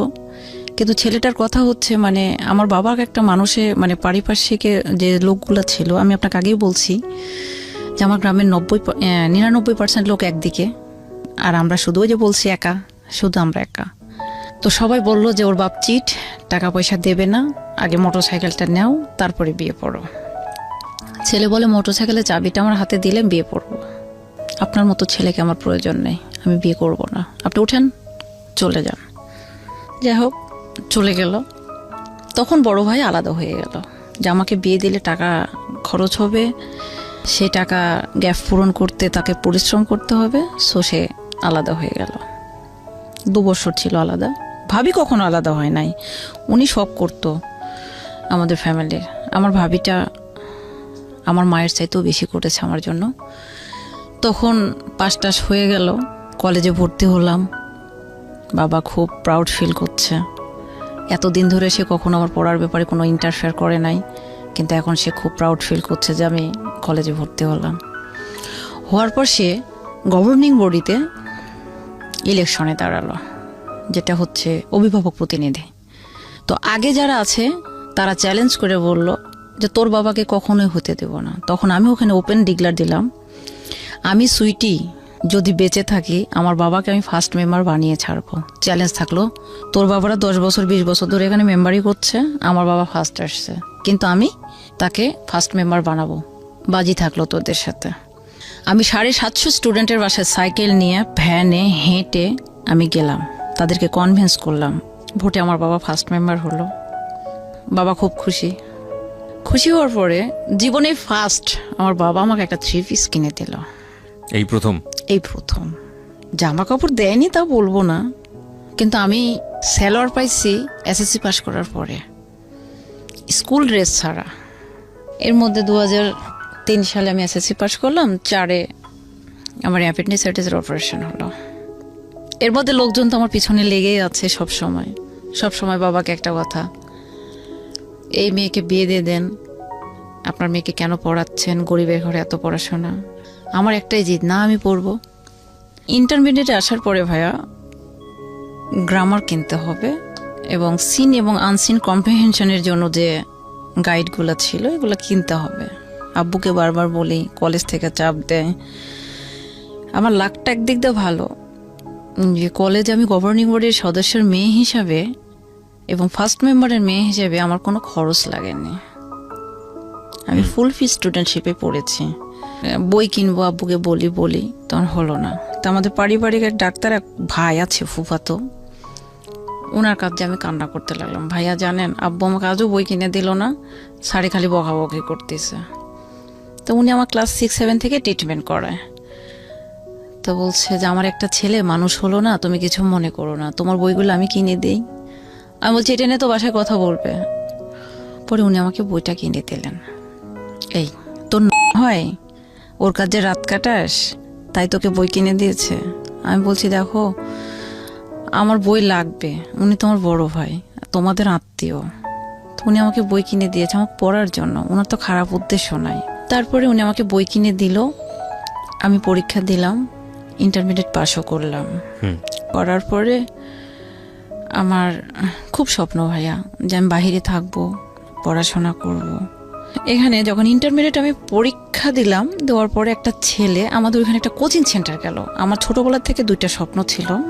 একটা হচ্ছে আমি কম্পিউটারে খুব ফাস্ট হব, টাইপিংয়ে, মানে কম্পিউটারে কাজটা শিখবো, দর্জি কাজটা শিখবো। তো ওখানে কম্পিউটারটা কোচিং সেন্টার গেল, যেহেতু মফস্বল এলাকা, পৌরসভার মধ্যে, আমাদের বাসাটা পৌরসভার বাইরে গেল। সেটা হচ্ছে ঢাকার আপনার নবাবগঞ্জের একটা গেল। তো ওনারা খুললো, ওখানে আমি ভর্তি হলাম, ক্লাস করলাম। উনি আমাকে, একটা ছেলে ছিল খুব সুন্দর, আমাকে পছন্দ করতো। তা আমি বোরখা পরতাম, উনি শুধু আমার চোখগুলো দেখতে পেত, খুব পছন্দ করতো। কিন্তু ছেলেটা খুবই ভালো ছিল, আমি এটা বলবো না যে সব ছেলেই খারাপ, খুব ভালো ছিল। কিন্তু ছেলেটা আমাকে বলেছিল যে আমি তোমাকে বিয়ে করব এবং আমি তোমার কাছে আসব। তা আমি বলছি যে আমার বাবা মা তো কখনোই দেবে না, আপনি এটা অযথায় এইগুলো করেন না। তো ছেলেটা চিঠি দিত, আমার ওই ফুফাতো ভাইয়ের ফোনে কল করতো, যে ডাক্তারের কাছে কল করতো, মালয়েশিয়াতে গেল। কিন্তু ওই ছেলেটা কল দিয়েছিল আব্বুর ফোনে। একদিন বড় ভাইয়ের কাছে কল দিয়েছে, ফুফাতো ভাইটার কাছে কল দিয়েছে, বলছে যে এখন তো আমার কাছে ফোন দিয়ে লাভ নেই, ওর আব্বু ফোন কিনছে। আব্বু মানে 2005 সালে ফোন কেনে। তো আপনি ওর আব্বুর সাথে কথা বলেন, ফোন দেন। তো ফোন দিয়েছে, কথা বলে না, আব্বু ফোন ধরলে কথা বলে না। তো আব্বু বলছে তুমি একটু ফোনটা ধরো। তো আমি ধরছি, তখন ফোনটা রেখে, মানে ধরার পর বলছি হ্যালো, কে বলছেন? তো বলছে যে আমি সুমন বলছি। তখন তো আমার হাত পা কাঁপা শুরু হয়ে গেছে ভাইয়া, কারণ এমনি তো আমি মারপিট খেতে খেতে আমার অবস্থা খারাপ, এই ফোন, তারপর একটা ছেলে মানুষের। যে জায়গাতে আমি ঘুম থেকে উঠলে সকালবেলা আমার পা থেকে মাথা পর্যন্ত মানে বাইনোকুলার দিয়ে মানে চেক করার মতো করে আমাকে, আর সেই মানুষ অন্য একটা ছেলে ফোন দিয়েছে, আমার কাঁপাকাঁপি শুরু হয়ে গেছে। আব্বা বলছে কি, আমি চাপবো, আমি তো চিনি না, মিথ্যা কথা বলছি। আমি মিথ্যা কথা বলতে পারি না ভাইয়া। তারপরে তারপরে বললাম, ওই ছেলেটা একদিন ফোন দিয়েছে ভাই আমাকে, বাসায় নিয়ে এসে বড় আপা, দুলা ভাই, বড় ভাই, মেজো ভাই, আম্মা, আব্বা, বাড়ির চারিদিকে ঠিক এইরকম চারিদিকে সবাই দাঁড়া আছে উঠানের মধ্যে, আমাকে ফোন দেয়, বলছে তুমি কথা বলো। আমি বলছি যে আপনি কেন ফোন দিয়েছেন? বলতেছে কি, সরি তুমি আমার চিনতে পারতেছো না? তা আমি বলছি ভাইয়া আমাকে ফোন দিয়েন না, হ্যাঁ, আমি কথা, মানে বুঝতে তো পারতেছেন যে আমার সিচুয়েশনটা কি হয়েছে ওই জায়গায়, কারণ সবাই তো দাঁড়াচ্ছে। সেই মার, ওই ছেলেকে তো সেই পরিমাণ বকাবকি করলো, আমাকে মারতে মারতে মারতে মারতে এমন একটা, আপনাকে মা, বড় ভাই, আব্বু, সবাই মারার পরে আমাকে। আমি আবার ইন্টারাপ্ট করছি, এই ছেলেটা আসলে কে ছিল আপনি বলেছেন হয়তো? ছেলেটা ওর যে কোচিং সেন্টারে, কোচিং সেন্টারে কে এটা, মানে আপনার পরিচিত? আমার টিচার। টিচার, আচ্ছা। উনি তো চলে গেছে নবাবগঞ্জে, আচ্ছা, ঢাকার নবাবগঞ্জে চলে সঙ্গে তো আপনার আলটিমেটলি আমার কোনো সম্পর্ক না, ছিল না। দিয়ে নেই, আবার তার সাথে যে একটা প্রেম প্রীতি ভালোবাসা এরকম কিন্তু না, জাস্ট একটা হাই হ্যালো, হাই হ্যালো, বা ও আমাকে পছন্দ করতো, আমাকে ভালো লাগতো, কিন্তু এমন কোনোদিন কোনো কিছু ওনার সঙ্গে আমার আলোচনা হয়নি। যা মন না তাই বলে আব্বু বকাবকি করলো। তাই আমি বললাম যে আব্বু ওনার তো মা নেই, মানে গল্প করছে, আব্বু ওনার মাকে তুলে বকা দিয়েন না, মৃত ব্যক্তিকে বকা দিলে এটা তো গুনাহ। কারণ আমি খুব ভয় পাই ভাই, আমি ধর্মভীরু, আমি 5 ওয়াক্ত নামাজ পড়ি, কোরআন পড়ি, তাই আমি নিষেধ করলাম। তারপরে আবার আব্বু বলতেছে পিরিত তোমার লাগে, তুমি এই করো সেই করো, তুমি কোচিং সেন্টারের নাম হলে তুমি যে তাদের বিছানাই করো। ছেলেটাকে প্রচন্ড আকার বকাবকি করলো এবং বললো যে তোর যদি সাহস থাকে আমার কাছে সামনে এসে দাঁড়া, মানে যা মুখ না তাই বলে বোকা দিল। দেওয়ার পরে ডেফিনেটলি একটা বাবা কখনোই চাবে না তার মেয়ে খারাপ দিকে যাক, এই হিসেবে সে বকাবকি করলো। আমি তাকে নিষেধ করার পর শুনলো না। পরে ওনারা আমাকে, আমার রুমেই থাকতো কীটনাশকের ইয়েগুলো, কারণ জমিতে তো আমিও কীটনাশক দিতাম, তো রুমে ছিল, দিল একটা দড়ি দিল, দিয়ে বাইরে থেকে রুমের তালা দিল, যে সকালবেলা যেন তোর মোড়া মুখটা দেখি। মানে কি করেছে আপনাকে? মারছে, হ্যাঁ। মারার পর বলছে তোর মতো মেয়ের দরকার নেই, দড়িও দিয়ে দিয়েছে, ফাঁসি একটা দড়ি দিয়েছে এবং বিষের বোতল দিয়ে বলছে যে তুই আত্মহত্যা করবি, সকালবেলা যেন তোর মোড়া মুখটা দেখি। এই বলে বাহিরে আমাকে ভেতরে ঢুকিয়ে দিয়ে বাইরে থেকে ওরা তালা দিয়ে দিল, পুরো ফ্যামিলি। তখন আমি ডাইরেক্ট বলে দিলাম, ওই রুমের ভিতর থেকে আমি জানালা খুলে খালি একটা কথা বললাম, যে মোবাইল, আপনি যে মোবাইলে একটা কল আসে না, আমি কোনো সম্পর্ক করি না, আমার মতো নিট অ্যান্ড ক্লিন কোনো মেয়ে আপনি পাবেন না। আমি পরিবারের সম্মানের কথা চিন্তা করে আমার পুরো, আমি সবার ছোট, সবাই আমার রেসপেক্টেবল পারসন, আমি সবাইকে অনার করি, আমার পরিবারের সম্মান যাক, আপনাদের সম্মান যাক, বা আমি কারো কাছে কালার হই, এইরকমটা ভাবি না বলে আমার পিছনে হাজার হাজার ছেলে রাস্তাঘাটে নাম লেখে, গড়াগড়ি পারে, আপনার বাসায় এসে অনশন করে। বাবা, শুধু ছেলে না, ছেলের বাবা এসে অন্বেষণ করে। তবু আমি সুইটি কোনো দিন কোনো ছেলেকে বলিনি যে আমি তোমাকে ভালোবাসি। তারপরও যখন আপনারা আমাকে সিম্পলি একটা ব্যাপার নেয়া, আপনি নর্মালি আমাকে বোঝায় বলতে পারতেন। আর আমি তো ঢাকা চিনি না, আমি তো কখনো ঢাকা যাইনি। আর এটা কি পসিবল আমার পক্ষে? যে জায়গাতে আমি 2 কিলো রাস্তা আপনি আমাকে মোটরসাইকেল দিয়ে দিয়ে আসেন, মোটরসাইকেল দিয়ে নিয়ে আসেন, এই ক্ষেত্রে আমি কিভাবে একটা ছেলের সাথে সম্পর্ক করতে হবে? তাই এতটুকু একটা সিম্পলি ব্যাপার নিয়ে আপনি এত কিছু করলেন। ঠিক আছে, আমি মোবাইল কিনবো এবং আমি ছেলের সঙ্গে কথা বলবো, পারলে আপনি ঠেকাবেন। মরবো? ইম্পসিবল। মানে আমি তো ওই যে সবার মুখে মুখে কথা বলতাম। শুয়ে পড়লাম। পরের দিন ওই যে ডাক্তার ভাই গেলাম, ভাইয়া আমাকে টাকা দেন তো। কি করবা? আমি কক্সবাজার বেড়াতে যাব। আব্বুরের মধ্যে ওর কক্সবাজার যাচ্ছে, তো ভাই আবার আমাকে 3000 টাকা দিল। আর এই যে আমার বিয়ের জন্য দেখতে আসছিল, দেখতে আসলে তো টাকা দেয়, দিয়েছে 500 টাকা, তাহলে হলো 300 টাকা, 3000 টাকা। গেলাম 2006 সালে কক্সবাজারে আব্বুদের সঙ্গে। আব্বু বলতে আমার ফুফাতো দুলা ভাইয়ের হচ্ছে একটা কোম্পানি আছে ওদের, ওই কোম্পানির গাড়ি যায়, 44 জন 45 জন লোক যায়। গেলাম, যে ওখান থেকে ঘুরে টুরে এসে আমি টাকা খরচ করলাম না, কারণ ওই যে চ্যালেঞ্জ, মোবাইল আমি কিনবই। পরে এসে ভাইয়া মোবাইলটা কিনলাম। মোবাইল কিনলাম, তখন আমার আব্বু কি বলে জানেন, সিমে টাকা তুলে দেয় 20 টাকা। ভাই মেয়াদ শেষ হয়, টাকা শেষ হয় না, কথা বলবো কোথায়? জায়গা তো আমার নেই, আর ওই ছেলের নাম্বারও তো আমি জানি না। পরে এভাবে তখন আমার বান্ধবীরা আমার ফোন, কলেজে যাইতাম, ওরা আমার ফোন আর বয়ফ্রেন্ডের সাথে কথা বলতো। আমার তো কোনো বয়ফ্রেন্ড নাই, আর আমাকে যে দেখে সে ভয় পায়। আমি কলেজের মধ্যে ঢুকছি, আসসালামু আলাইকুম আপু, সাইড দিচ্ছে, আসসালামু আলাইকুম আপু, সাইড দিচ্ছে। মানে আমি এতটাই ছিলাম যে প্রেমের কথা আমার কাছে কেউ বলা মতো থাপ্পড়, এরকম ছিলাম, খুব ডেসপারেট। তখন এরকম জিনিস ওরা কথা বলতো, আমি কিছু বলতাম, ওই যে এই শোন, তোদের বয়ফ্রেন্ডদেরকে বলে দিস রাত্রে যেন ফোন দেয় না, কারণ আমি ফোনে কিন্তু রিংটোন মানে ভাইব্রেশন কিংবা সাইলেন্ট আমি করতে পারি না। রিং বাজলে আব্বুর রুম থেকে শুনতে পাবে, শুনতে পারলে কিন্তু আমার পিটনি মাপ যাবে না। ওই রাত 8টার দিকে কল দিত, ভোর 6টা পর্যন্ত উনি লাইনে থাকতো, ইন্টারনেট থেকে কল দিত। আমি তো ভাই কি কথা বলবো, আমি বললাম ভালো আছেন? হ্যাঁ। খাওয়া দাওয়া করছেন? হ্যাঁ। তুমি কি করছো? আমি পড়ছি। তো কথা বলবা না? তা আমি পড়ছি, তো কথা বলবো কি করে? তো ঠিক আছে, তুমি লাইন কাটবা না। ওনার চিন্তা ভাবনা ছিল যে আমি হয়তো অন্য কারোর সাথে কথা বলবো। তা আমি ফোনটা ভেবে লাইনে রেখে আমি ঘুমায় যেতাম। আমাদের বাসায় কোনো নেটওয়ার্ক পায় না, তো জানালার উপর ফোনটা রেখে আমি ঘুমায় যেতাম। ঘুমতে উঠে দেখতাম ওই লোকটা লাইনেই আছে। তারপরে উনি এভাবে কথা বলে, আমি ওভাবে ঘুমায় যাই। প্রতিদিন উনি ফোন দেয়। নাম কি ছিল ভদ্রলোকের? নাম সুমন। আচ্ছা, পুরো নামটা না বলি, ঠিক আছে, সমস্যা নেই। হ্যাঁ, সুমন। ঘুমায় গেলাম, প্রতিদিন দেখি একই করে টানা 3 মাস। আমি ওই 8টা-9টার মধ্যে ঘুমায় যাই, উনি ফোনে লাইনেই থাকে। সকালবেলা যখন ফজর নামাজ পড়তে আমি উঠি, দেখি যে উনি গোলা খাগার দিচ্ছে, মানে কথা বলছে। আমি বলছি ভাই আমি তো ঘুমাবো, ঘুম থেকে উঠলাম, আপনি এখনো ঘুমান নাই?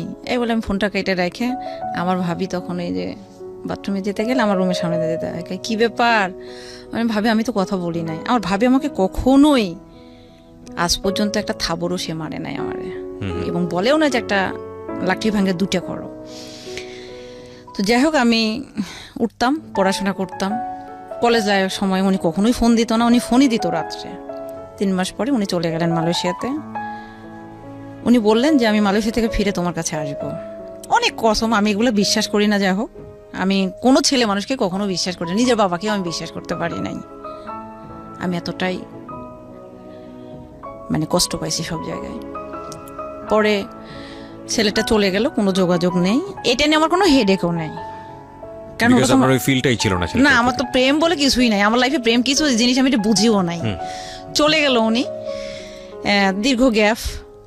পরে ভাই আমি ইন্টারমিডিয়েটেও পাশ করলাম।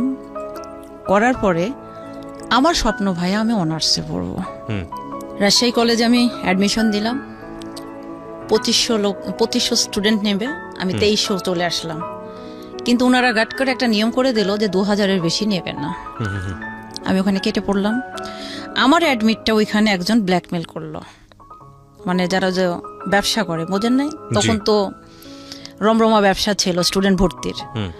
আমার অ্যাডমিট কার্ডটা অরিজিনালটা এবং রেজিস্ট্রেশন কার্ডটা ওরা আটকায় দিল। আচ্ছা, যাই হোক, ডুপ্লিকেটটা আমার কাছে ছিল। আমি তারপরে পরের বছরে আমার আব্বু তখন বললো যে তুমি, আমার আব্বুর হচ্ছে স্বার্থ, ওনার স্বার্থ হচ্ছে যদি আমি ডিগ্রি কলেজে পড়ি, যেখান থেকে ইন্টারমিডিয়েট করেছি, হুম তাহলে উনি ডেফিনেটলি আরেকবার ইলেকশনে যাইতে পারবে। যদি আরেকবার যায় তাহলে ওনার আবার কিছু লাভ হবে, এইরকম ওনার টেন্ডেন্সি। জি তো আমার স্বপ্ন যে আমি অনার্সে পড়বো। হুম পরে আমি তো কোনো মতেই ভর্তি হব না। তখন সবাই বলল, আমার প্রিন্সিপাল স্যার গেলেন, হুম আল্লাহ ওনাকে বেহেশত নসিব করি, উনি আমাকে যথেষ্ট হেল্প করেছেন।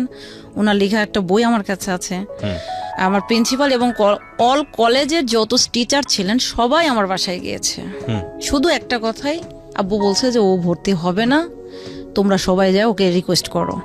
সবাই আসছে, এসে মানে আব্বু কিন্তু একজন জাদ্রেল মানুষ ছিলেন, তখন সবাই আসছে। আসার পর বলছে যে মা তুমি একটা কাজ করো, তুমি এখানেই ভর্তি হও, এখানে ডিগ্রি করো, তারপর প্রিভিয়াস করো, তারপর মাস্টার্স করো। আমি বলছি না, আমি অনার্স পড়বো, অনার্সের আলাদা মূল্যায়ন আছে। বলছে না, এখন ডিগ্রিতেও মূল্যায়ন দিয়েছে। আমি বলছি না, আমি অনার্স পড়বো, অনার্স পড়লে পড়বো, নাহলে না, পুরো সার্টিফিকেট আমি ছিঁড়ে ফেলবো। হুম হুম হুম। তখন আমাকে আমার এক রোলটা রেখে দিল, দিয়ে সবাইকে ভর্তি করালো। আচ্ছা পরে আমি ভর্তি হব না 47। তখন বান্ধবীরা যা বোঝালো যে দেখ দোস্ত, সবার ভাগ্যে তো সব হয় না, আমরাও তো পড়তেছি। মানে আয়। ডিগ্রি পড়বেন এই কারণে ক্লাসে হ্যাঁ। গেলেন না? হ্যাঁ 6 মাসের মধ্যে যত পড়াশোনা হয়েছে সব শিট মিট স্যারেরা আব্বুর হাতে হাতে পাঠাইছে, তারপরও আমি পড়বো না। হুম পরে তারপরও আমি জিত করে আবার নাটোরে এনএস কলেজে অ্যাডমিশন দিলাম। হুম অ্যাডমিশন দেওয়ার পরে ভাই আমার চান্স হলো।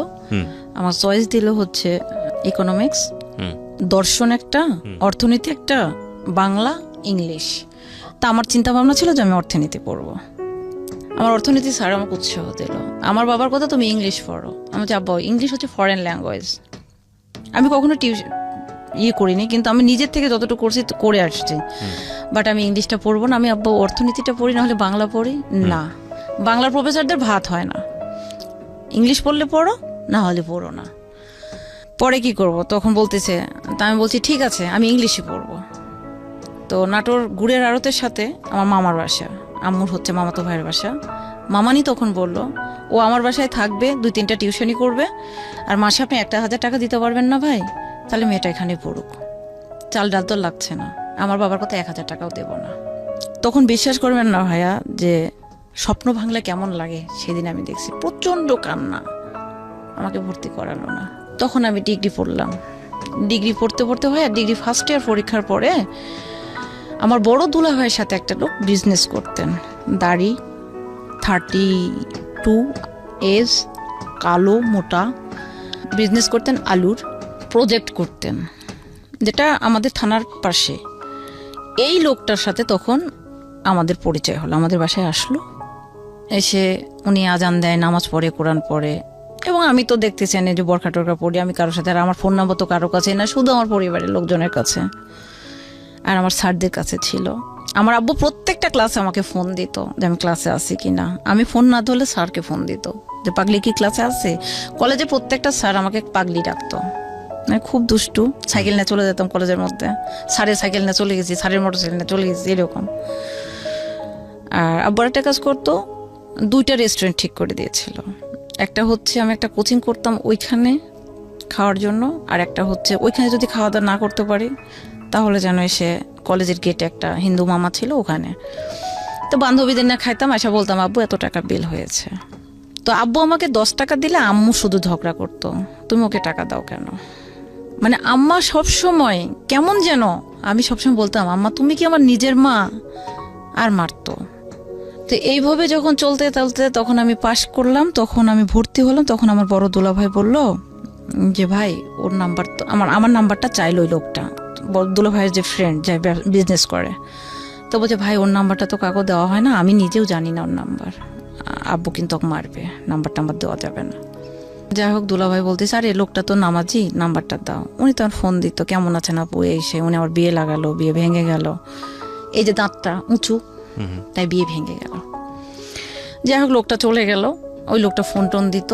হঠাৎ একদিন লোকটা আমাকে বলতেছে আপনার দুলাভাই তো অসুস্থ, আপনাকে যেতে বলছে, কলেজের গেটে এসে বলছে। তা আমি বলছি যে দুলাভাই তো ফোন নাই। তাই আমি বলছি তাহলে দুলাভাই অসুস্থ আমি কিভাবে জানবো, আমি যাবো না, আমি বাসায় যেতে হবে। বলছে চলেন। যাই দেখি ভাইয়া উনি পুরা লোকজন নিয়ে মানে আমাকে বিয়ে করবে। এই ব্যবসায়ী লোকটা, আলুর ব্যবসায়ী লোকটা, সে কিন্তু বিবাহিত, 2 বাচ্চার বাবা। আচ্ছা। তখন আমাকে ওখানে ভাইয়া বলতে গেলে অস্ত্রের মুখে ধরে আমাকে ওনারাই বিয়ে করানোর পরে আমি তো চলে আসলাম বাসায় পালায়া। এই ঘটনার উপর কেন্দ্র করে নিয়ে আমার পুরা গ্রামের লোক, এটা গেল তো এই সাইডে, উনি বিয়ে করলে আমি চুপ করে এসে বাসায় থেকে গেলাম, বললাম না কাকু ভয়ে। সাইন টাইন কিন্তু ওনারাই করলো, 1 লক্ষ টাকা মহারণা মানলো। এর মধ্যে বাসাতে হয়েছে কি, বরেন্দ্র বহুমুখী উন্নয়ন কর্তৃপক্ষ আপনি চিনবেন যেহেতু বগুড়াতে আছে, তো বরেন্দ্রর কিছু টাকা আমার অ্যাকাউন্টে জমা হয়েছিল, প্রায় 3.25 লক্ষ টাকা। এটা কি করলো, আমার গ্রামের একটা ছেলে আছে, উনি তখন এই টাকাটা বিভিন্ন ব্যাংকে যায়া আমার চেক জালিয়াতি করলো, করে ওরা টাকাগুলো উঠাইছে। ওদের মধ্যেই ভাগাভাগি নিয়ে গ্যাঞ্জাম বাঁধছে। বাঁধার পরে এটা আব্বুকে বলল, আমি কিন্তু বিয়ে পর্যন্ত স্টপ রাখছি। ভাগাভাগি নিয়ে যখন গ্যাঞ্জাম বাঁধলো তখন আব্বুকে একজন ইনফর্ম করলো যে চাচা, সুইটির নামে যে টাকা আছে ওই যে এনজিওতে, এই টাকাটা কিন্তু চুরি করে ওরা তুলে ফেলেছে। কি বলো? আব্বু তখন খোঁজ নিয়ে দেখে, হ্যাঁ কয়েকটা থানার মধ্যে ব্যাংকে যারা ভাঙ্গাইছে টাকাগুলো। তখন আব্বু বললো, কি ব্যাপার, তোরা টাকাগুলো এভাবে তুলছিস? তখন ওরা করলো কি, 52টা শেয়ারদার এই প্রজেক্টে, তার মধ্যে আমার বাবা একজন, এই 52 জনের মধ্যে মনে করেন 4 জনে টাকা তুলছে, আর বাকি যারা আছে এই টোটাল লোকগুলোর মধ্যে আমার বাবা। এখন সবাইকে তারা বোঝালো যে টাকাটা সুইটির বাপ তুলেছে, তুলে ওরা আত্মসাৎ করেছে। তখন আমাদেরকে একঘরে করলো আবারও, এবং একটা রিজন নিল যে সুইটি পালায় যে বিয়ে করছে। দেওয়ার পরে আমার বাবার ওই রে মার আমাকে, তুই বিয়ে করেছিস, এই করেছিস, সেই করেছিস, এতগুলো টাকা ওরা তুলেছে, তুই কখনো অ্যাকাউন্ট চেক করিস নাই। না, কিন্তু এখানে আমার একটা প্রশ্ন আছে। আপনি অত্যন্ত সাহসী, সেটা ছোটবেলা থেকে আমরা গল্প শুনে বুঝতে পারছি। এরকম একটা বিয়ে আপনাকে করলো তারা, আপনি পরবর্তীতে কোনো স্টেপ কেন নেননি ওই সময়ের মধ্যে? আমি স্টেপটা নেওয়ার সুযোগ পাইনি তো, কারণ আমি বাসায় আসার পর তো আমার মারপিট শুরু হয়ে গেল। এই যে একঘরে করে দিল, এদিকে টাকার এদিকে দৌড়াবো না ওই ব্যক্তির প্রতি আমরা স্টেপ নেব। আমাকে তো বিশ্বাসই করলো না, আমাকে তো বাসা থেকে বের করে দিল রাত 12টার সময়। আমি চলে এলাম মার খেয়ে। এটা হচ্ছে 2009 সালের ডিসেম্বর মাসের 17 তারিখে। তখন আমার পাশের বাড়ির এক ভাইয়া বলল, যেটাই হোক, সত্য মিথ্যা জানি না, নিজের জীবনটা নষ্ট করিস না, পড়াশোনাটা করিস।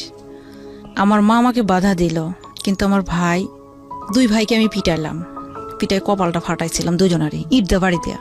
মানে বাবা আমাকে এত বেশি ভালোবাসে, বাবা এই পরিমাণ মারলো, এবং গলাতে যখন গামছা দিল আমার এই জায়গাতে দাগটা অন্তত 6 মাস মেলাইছিল না, এবং জিভ আমার বের হয়ে আসছিল। বড় ভাই কোনো রকমে আমাকে বাঁচায় দিল।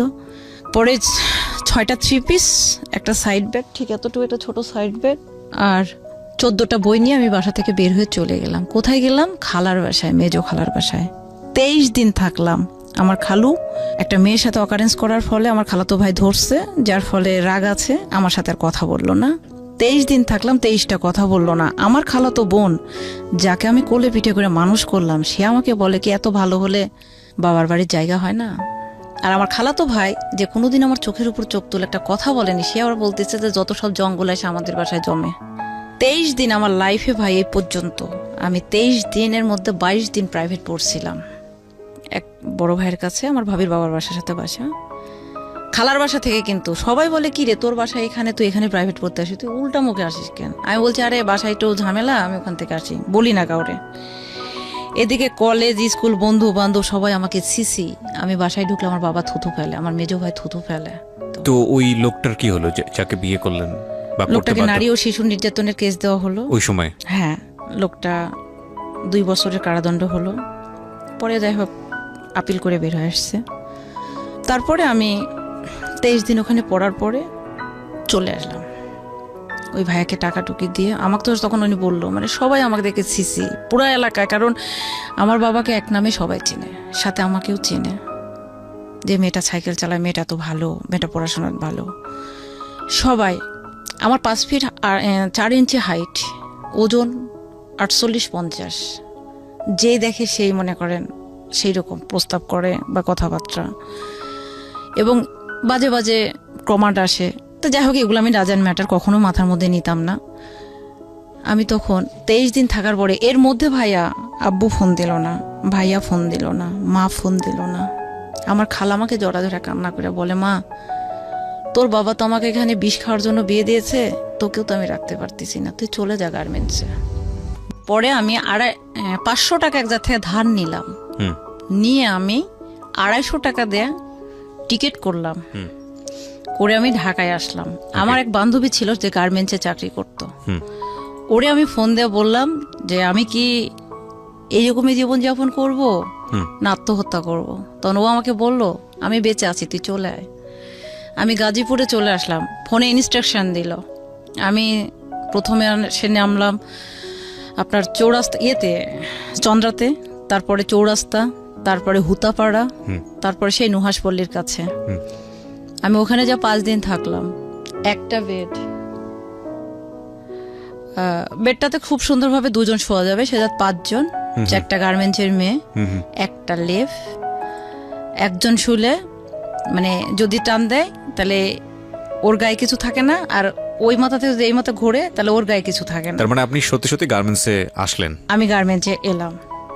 এসে 5 দিন ওদের সাথে থাকার পরে আমার বান্ধবীর হাজবেন্ড ছিল হিন্দু, কারণ ও বললো যে দুষ্টামি করে আসছে ও। এর মধ্যে কিন্তু আমাকে কেউ কল দেয়নি। যখন আমি চৌরাস্তা থেকে ময়মনসিংহ রোডের হুতাপাড়া যাওয়ার আগে ওই জায়গাতে যাওয়ার পরে আমার বড় ভাই আমাকে ফোন দিয়ে বলে, তুই কই? আমি তো ঢাকা। ঢাকা চলে গেছিস মানে? আমি না, আমার তো কোনো প্রয়োজন আপনার নাই। রাত 12টার সময় যখন বের করে দিয়েছিলেন মেরে, তখন আপনারা কই ছিলেন? আমার খোঁজটার করেন না। তখন ফোন দিয়েছে আমার বান্ধবীকে, তো বলছো আমার কাছে আছে। তো ওর কাছে থাকার কথা মানে আমার বাবা মা পানির হাতে মানে নিশ্চিন্তে থাকে। তো চলে গেলাম, তো ওর হাজবেন্ড বলতেছে, ধর ও আসছে 2 দিন রাগ করে বাসা থেকে, চাকরি টাকরি করবে না, থাকবে, চলে যাবে। তো একটা ছেলে মানুষের সাথে তার আমি একটা কম্বল লেপের মধ্যে ঘুমাইতে পারি না আমার বান্ধবীর সঙ্গে, তো ওইখানে রাখে। সারা রাত ওরা ফোনে কথা বলে, আর 10 শীটের ঘর, প্রচন্ড কষ্ট, ঠান্ডাতে আমার ঘুম হয় না। পরে মাঝে একটা লোকের সাথে আমার পরিচয় ছিল ফোনে, যাকে আমি আজও দেখিনি। ওনার বাসা ছিল সিলেটে। উনি তখন শুনলো যে আমি ঢাকায়, উনি আমাকে ওনার একটা ভাগনাকে দিয়ে পাঠিয়ে দিয়ে একটা লেফ, একটা সোয়েটার মানে কার্ডিগান, একটা স্যান্ডেল, একটা বালিশ উনি কিনে পাঠালেন। পরে আমার বান্ধবী বললো, কে এটা দিয়েছে? আমি আমার পরিচিত বড় ভাই। তখন ওরা নেগেটিভ নিলাম, যে নেগেটিভ নিস না, ও লোকটাকে আমি আজও দেখি নাই, তার ভাগনাকে দিয়ে পাঠাইছে, আমি এতটুকু বলতে পারি। 5 দিন থাকার পরে আমি কান্না করতে লাগলাম। পরে আমার বান্ধবী আমাকে বললো যে সাভারে একটা জায়গা আছে, আমি কি নাম করতে পারি ভাইয়া? ওই জায়গাটার নাম হচ্ছে রাজা কংসনারায়ণের বাড়ি মনে হয়। ঠিক আছে, সমস্যা নাই, আপনি যে কোনো একটা জায়গায়। হাই কম্পোজিট নিটওয়্যার, এই ফ্যাক্টরিতে আমাকে একটা মহিলা ম্যাটারনিটি লিভে গেল, তার পরিবর্তে ওইখানে আমাকে মানে ওই টাইমটার জন্য কন্ট্রাক্টে গেলাম।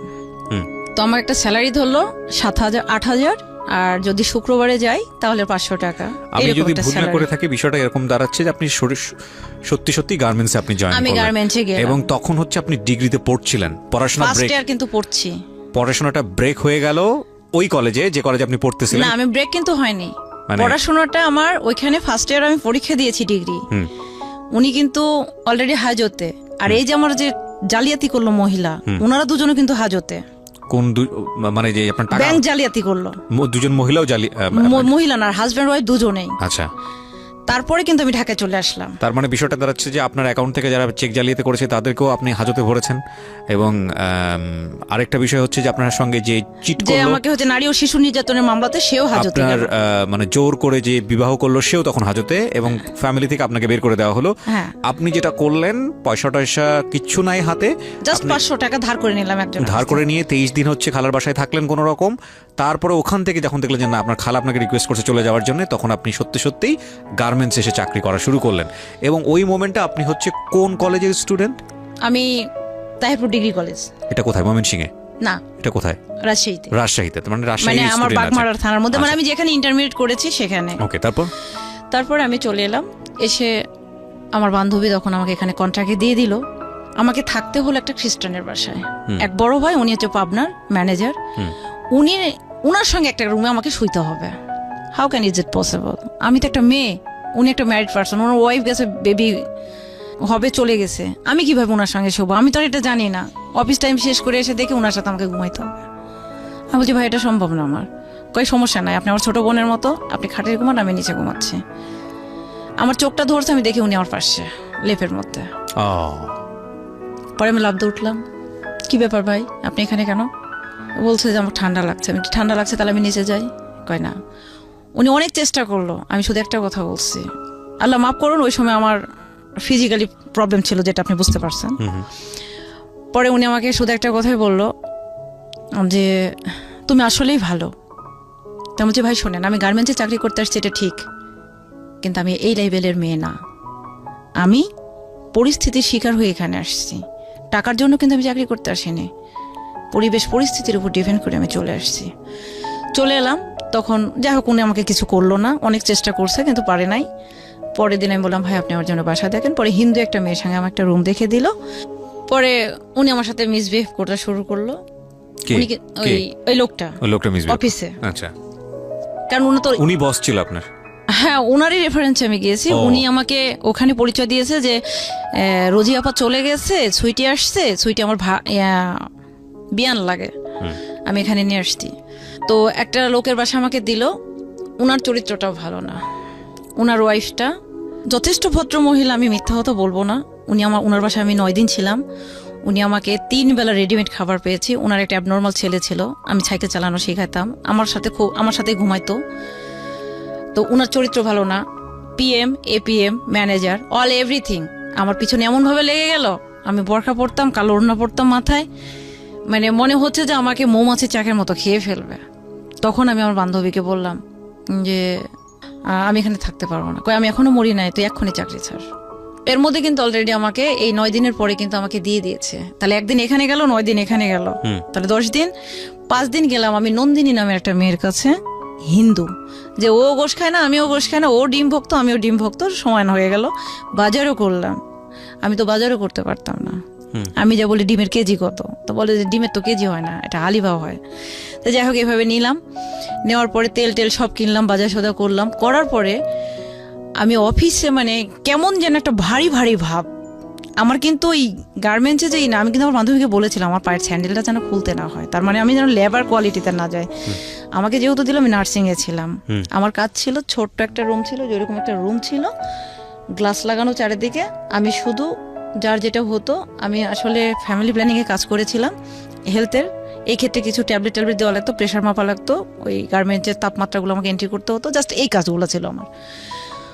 পরে আমি ওকে বললাম যে এই অবস্থা ভালো না। সঙ্গে সঙ্গে আমি একটা ক্যাব ভাড়া করলাম, করে চাল 2 কেজি, মানে ডাল 2 কেজি থেকে 1 কেজি আলাদা করলাম, মানে সব আলাদা আলাদা করে নিয়ে নন্দিনী নামে অর্ধেক রেখে অর্ধেকটা আমি নিয়ে আমি নন্দিনীকে বললাম নন্দিনী আমার এখানে থাকা তাপ, কারণ আমি জানি যে রাতের মধ্যেই আমাকে কিডন্যাপ করবে, মানে তুলে নিয়ে যাবে, এইরকম একটা সিচুয়েশন আমাকে কয়েকজন একটু ইনফর্ম করলো।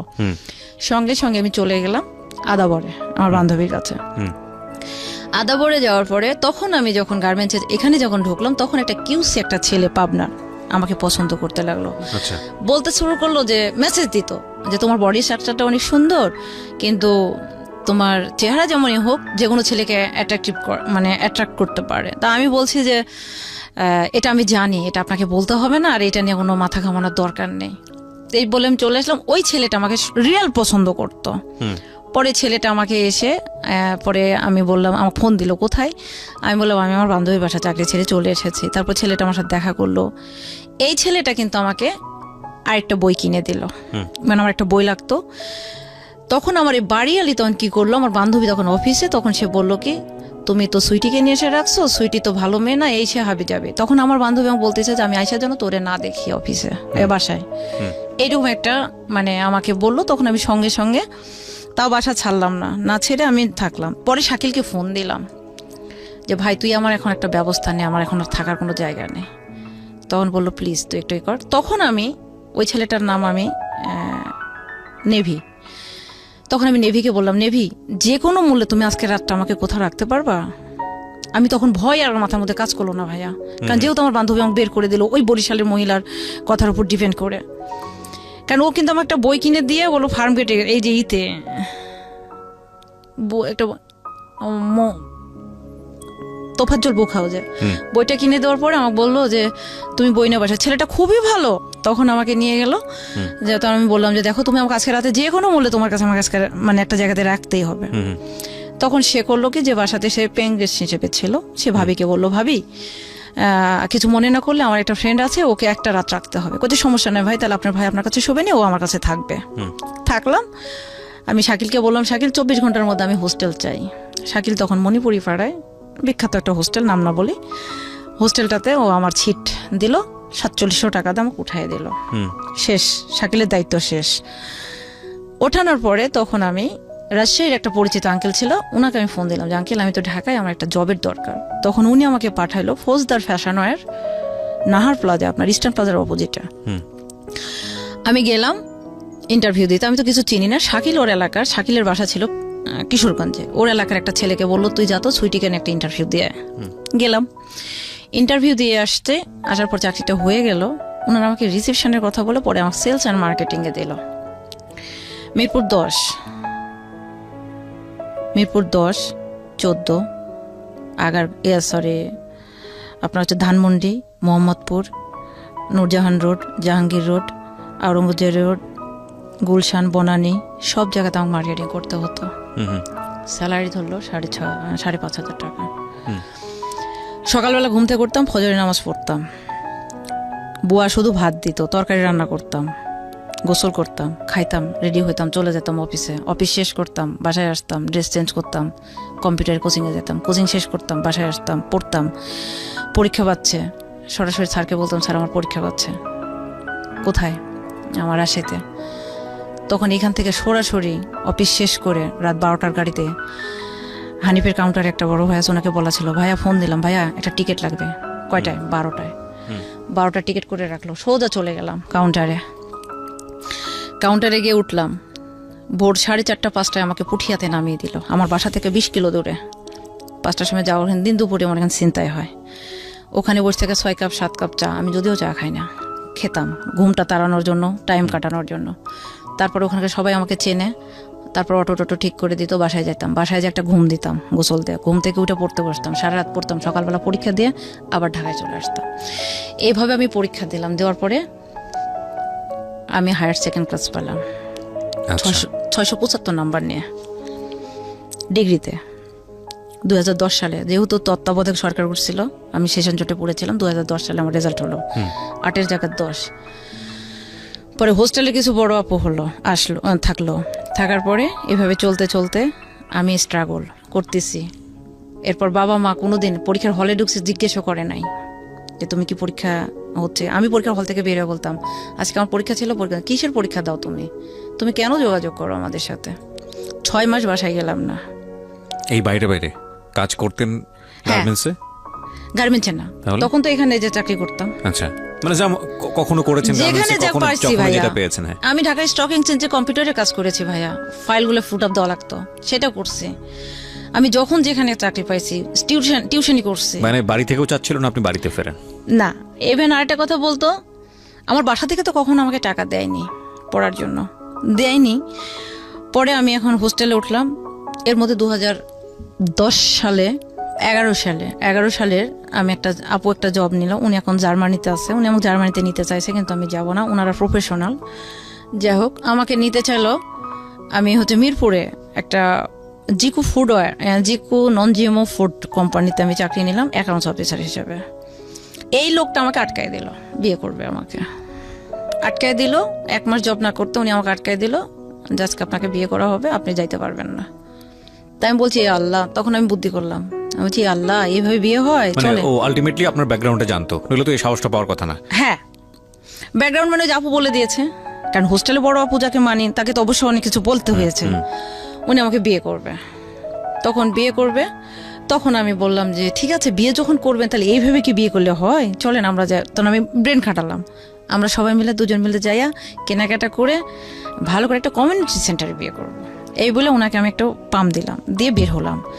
হয়ে যখন আমার মিরপুর 12 থেকে DO6 ওখান থেকে যখন বের হয়ে গাড়িটা সোজা চন্দ্রিমার সামনে আসলো, তখন আমি বলি শুয়োরের বাচ্চা, তুই আমাকে বিয়ে করবে?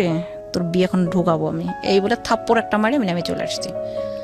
পুরো অফিসের চাবি কিন্তু আমার হাতে। এর মধ্যে আমি কি করছি, উনি যেহেতু বিয়ে করতে চাইছে, এর মধ্যে আমার স্যার, ফিজিক্সের স্যার এবং আমার বাবাকে আমি পাঠিয়ে দিয়েছি রংপুরে। ওনার ব্যাকগ্রাউন্ডটা খুঁজে আসেন।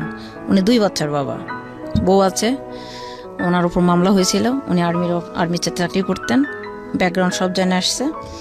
আমি কিচ্ছু বলিনি, সব জানে, চুপচাপ আছি। পরের দিন উনি ফোন দিয়েছে, ম্যাডাম কোথায়? ফোন বন্ধ করে রাখছি, হোস্টেলে আসতে, অফিস থেকে ডাকছে, নামছি, বলুন। বলছে যে আমি যে দাঁড়া। তখন আমার ভাষাটা খুবই খারাপ, আমি খুব বিশ্রীভাবে বললাম। সব কটার ফোন দিলাম অফিস স্টাফকে, সব কটার নিয়ে চন্দ্রিমাতে বসলাম। বলছে এই তুই আমাকে বিয়ে করবি না? তোর ব্যাকগ্রাউন্ডটা এখন বলি সবাইকে বলার পর বলবো এই তোর বউ স্টিল নাও এখন এখানে আছে আগারকাতে। তুই গতকালকে রাত্রে কই ছিলি? শেরে বাংলা থানাতে ছিলি, পাওনাদারেরা তোকে ধরে নিয়ে জাহাজতে পড়ছে, তোর লজ্জা করে না? যাক, চাবি টাবি দিয়ে আমার মতো আমি চলে এলাম। এখানে একটা বিষয় খেয়াল রাখার মতো প্রিয় শ্রোতা, আপনি যেই ভদ্রমহিলার গল্প আজকে শুনছেন, এই ভদ্রমহিলা আমাদের সমাজের 8-10টা ভদ্রমহিলা বা 8-10টা মানুষের মতো নয়, 8-10টা মেয়ের মতো নয়। এখানে যে জিনিসটা ওনার ছোটবেলা থেকেই ছিল, আমরা সাধারণত যেটা দেখে থাকি আমাদের পুরুষতান্ত্রিক সমাজে, যে মেয়েরা অনেক বেশি অবদমিত এবং অনেকেই সেটা মুখ বন্ধ করে মেনে নিয়ে সংসার করে যাচ্ছেন কিংবা অন্য যে কোনো অবস্থায় মানিয়ে নিচ্ছেন। কিন্তু উনি ছোটবেলা থেকেই প্রতিবাদী ছিলেন, ছোটবেলা থেকেই নিজেকে মানুষ হিসেবে ট্রিট করেছেন, না পুরুষ না ছেলে না মেয়ে। এবং এই জায়গাটিতে উনি কখনো কারোর সাথে অন্যায়ভাবে কম্প্রোমাইজ করেননি। কম্প্রোমাইজ না করার ফলে ওনার ফ্যামিলিতে ওনাকে যে ধরনের মেন্টাল হ্যারাসমেন্ট, ফিজিক্যাল হ্যারাসমেন্টের মধ্য দিয়ে যেতে হয়েছে, ওনার সেই হ্যারাসমেন্টের কম্পারেটিভ অ্যানালাইসিস যদি আমরা বলি যে উনি যখন পরিবার থেকে বের হয়েছেন, সেটা কোনো অংশেই কম না। এবং এই কথাটা আমি সবসময় বলি আমার এই অনুষ্ঠানে, আমি এই ধরনের গল্প আজকে প্রথম প্রচার করছি না, এই ধরনের অন্য ডাইমেনশনের গল্প আরও এসছে। আমাদের দেশে একটা নারী না পরিবারে নিরাপদ না সমাজে নিরাপদ। সে যদি একটা প্রতিবাদী মুখ হয়, সে যদি নিজের অধিকারটা বুঝে নিতে চায়, বিভিন্নভাবে তাকে বাধার সম্মুখীন হতে হয়, ভয়ঙ্করভাবে বাধার সম্মুখীন হতে হয়। শেষ পর্যন্ত আসলে কি দাঁড়ায়? একটা মানুষ যদি প্রতিবাদী হয় নিজের জায়গাটিতে, লেখাপড়া শেখার অধিকারের জায়গাটিতে, নিজের জীবনটাকে সুন্দর করে সাজানোর অধিকারের জায়গাটিতে, ডিসিশন মেকিংয়ের জায়গাটিতে, আর্নিং করার জায়গাটিতে, শেষ পর্যন্ত মেয়েটার ভাগ্যে আসলে কি জোটে? 32 বছরের সুইটি আজকে এখানে আছেন। সুইটির জীবনের শেষ পর্যায়ে কোথায়, মানে শেষ পর্যায়ে বলবো না তো, 32 বছরের জীবনে আসলে উনি কোথায় দাঁড়িয়ে আছেন এত প্রতিবাদ করার পরে, সেটা দেখার বিষয়। অবশ্যই জীবনটা আমার, কম্প্রোমাইজ আমি তার সাথেই করব যাকে আমার ভালো লাগবে কিংবা যেটা আমার মেন্টালি যায়। আমি অন্যের কাছে কম্প্রোমাইজ কেন করব? কিন্তু অনেকে জীবনে ভালো থাকার জন্য কম্প্রোমাইজ করেন। সে ধরনের গল্প আমরা এখানে অনেক প্রচার করেছি, কিন্তু শেষ পর্যন্ত আসলে ভালো থাকা যায় না। প্রতিবাদ করেও কি ভালো থাকা যায়? সেটাও একটা প্রশ্ন। তবে গল্পের অনেক বড় একটা লেসন আছে আজকের এই গল্পের শেষের দিকে এসে আমরা সেটা বলবো। এবং আমি বারবারই যেটা আপনাদেরকে বলেছি যে আপনারা যদি আজকে সুইটির ভিডিও ফুটেজটা দেখতে চান, সুইটি কে এই সুইটি। তারপরে আমি ওখান থেকে চলে এলাম, জব ছেড়ে দিলাম। আপু এখন আমাকে বলতেছে তুই আসলে একটা, তুই কোথাও টিকতে পারবি না। কোন আপু এটা? মানে যে আপু হোস্টেলের আপু, যিনি আমাকে চাকরিটা দিয়েছিলেন, ওনার বাসা খুলনা টুটপাড়া, বর্তমানে জার্মানিতে আছেন। চলে এলাম, এমপির সঙ্গে আমার পরিচয় হলো, উনি তখন আমাকে একটা চাকরি দিল, কম্পিউটার টেলিফোন অপারেটর। জিএমপির সঙ্গে আপনার পরিচয় হলো, উনি মানে কার মাধ্যমে পরিচয় হলো? আপনার বাবার মাধ্যমে? বাবা না, চাচা এবং বাবার মাধ্যমে। আচ্ছা, ওকে। গেলাম, উনি আমাকে চাকরিটা দিল, আমি ইন্টারভিউ নিল, আমি ওনাকে বললাম, ওনার পরে যে লোকটা ছিল উনি ইন্টারভিউটা নিল, নেওয়ার পরে উনি আমাকে ইংলিশে প্রশ্ন করলো। তো আমি তো ইংলিশের তেমন কিছু জানি না, পরে আমি অনেকটাই করেছি, রিকভার করেছি। পরে রাজনৈতিক ক্ষেত্রে দেখা গেল যে ইলেকশনে দাঁড়ালো, আমাদের এলাকা থেকে বহুজন টাকা তুলে তুলে খায়, কিন্তু কেউ বিদ্যুতের লাইন করে দিতে পারেনি। পরে আমি আজমপুর, এটা মনে হয় ওয়াবদা না পল্লী বিদ্যুৎ, যাই হোক, আমি ওনার চেয়ারম্যানের সঙ্গে আমি বসুন্ধরা স্কয়ার হসপিটালে ওনার সঙ্গে, ওনার ছেলে অসুস্থ ছিল, আমি আর আমার বাবা দেখা করে ওনার সাথে 2,78,000 টাকা দিয়ে আমি 48টা মিটার কিনে নিয়ে যে আমি অত্র এলাকায় বিদ্যুতায়নটা করে দিয়েছি, আমি নিজে এবং আমার বাবা।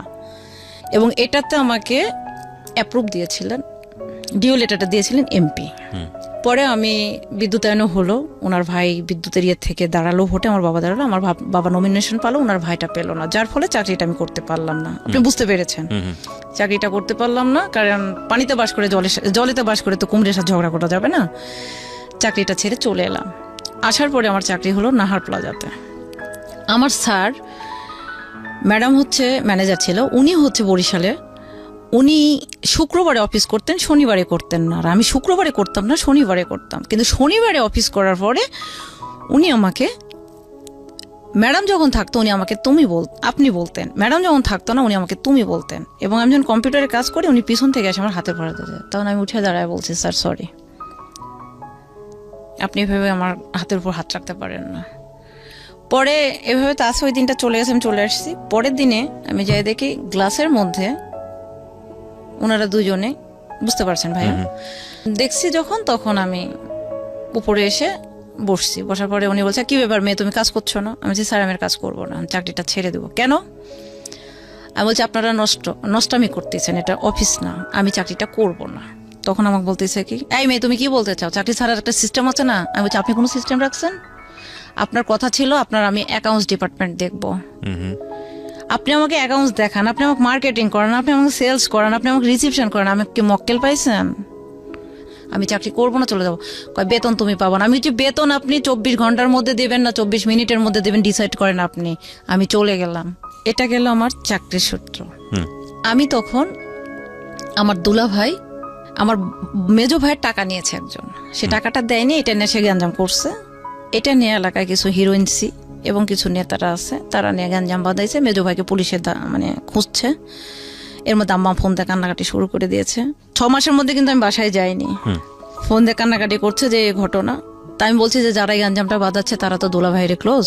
তখন আমার আবার ওই যে সুজন, একটা নাম প্রথমে বলেছিলাম আপনাকে, সুজনের শালা তো আমার নিজের যেটা তো ভাই, তো ওকে আবার মানে আব্বুর মামা তো ফুফাতো ভাইয়ের ছেলে, ওকে তখন ফোন দিয়ে বললাম যে কে রে এই ঘটনা দেখতো। তো বলছে শুনবো না, এটা তো আমরা করতে পারবো না, আমি ভাইয়ের নাম্বারটা দিচ্ছি, মানে সুজনকে। কার নাম্বার? তোর নাম্বার। তো সুজন ভাইয়ের সঙ্গে আমার দীর্ঘ 9 বছরের মতো দেখা নাই। আমাকে ফোন দিল, কিরে পাগলি কি হয়েছে? ওই যে বললাম সবাই আমাকে পাগলি রাখে, কিরে পাগলি কি হয়েছে? তাই বলছি ভাই এই ঘটনা, মেজো ভাইয়ের টাকা নিয়েছে, টাকাটা দেয়নি, গ্যাঞ্জাম করেছে, দেখেন তো অমুকেরা সে এই ঘটনা ঘটাইছে। কই আচ্ছা ঠিক আছে, তুই কাকিকে বল, আমি সব দেখছি। পরে ফোন দিয়ে বললো যে সব ঝামেলা মিটে গেছে, টেনশন করতে নিষেধ কর। তুই কি করিস রে? তা বলছি ভাই ঢাকা থাকি। কি করিস? চাকরি করি। আয় তুই কয় টাকা স্যালারি দেয়? এই সেই বলছে, এই তুই তোর কাগজপাতি পাঠায় দিস তো, বায়োডাটা সহ। আমি চাচ্ছা। এই হলো প্রথম একদিন কথা। পরে একদিন আমি অফিসে আসি, ফোন দিয়ে বলছে কিরে কোথায়? আমি অফিসে। তো আমি কোথায় ভাই আপনি? তো বলছে যে আমি এই তো ইতে টাঙ্গাইলে। তো বলছি ভাই ঢাকায় আসেন, দেখা করে যান।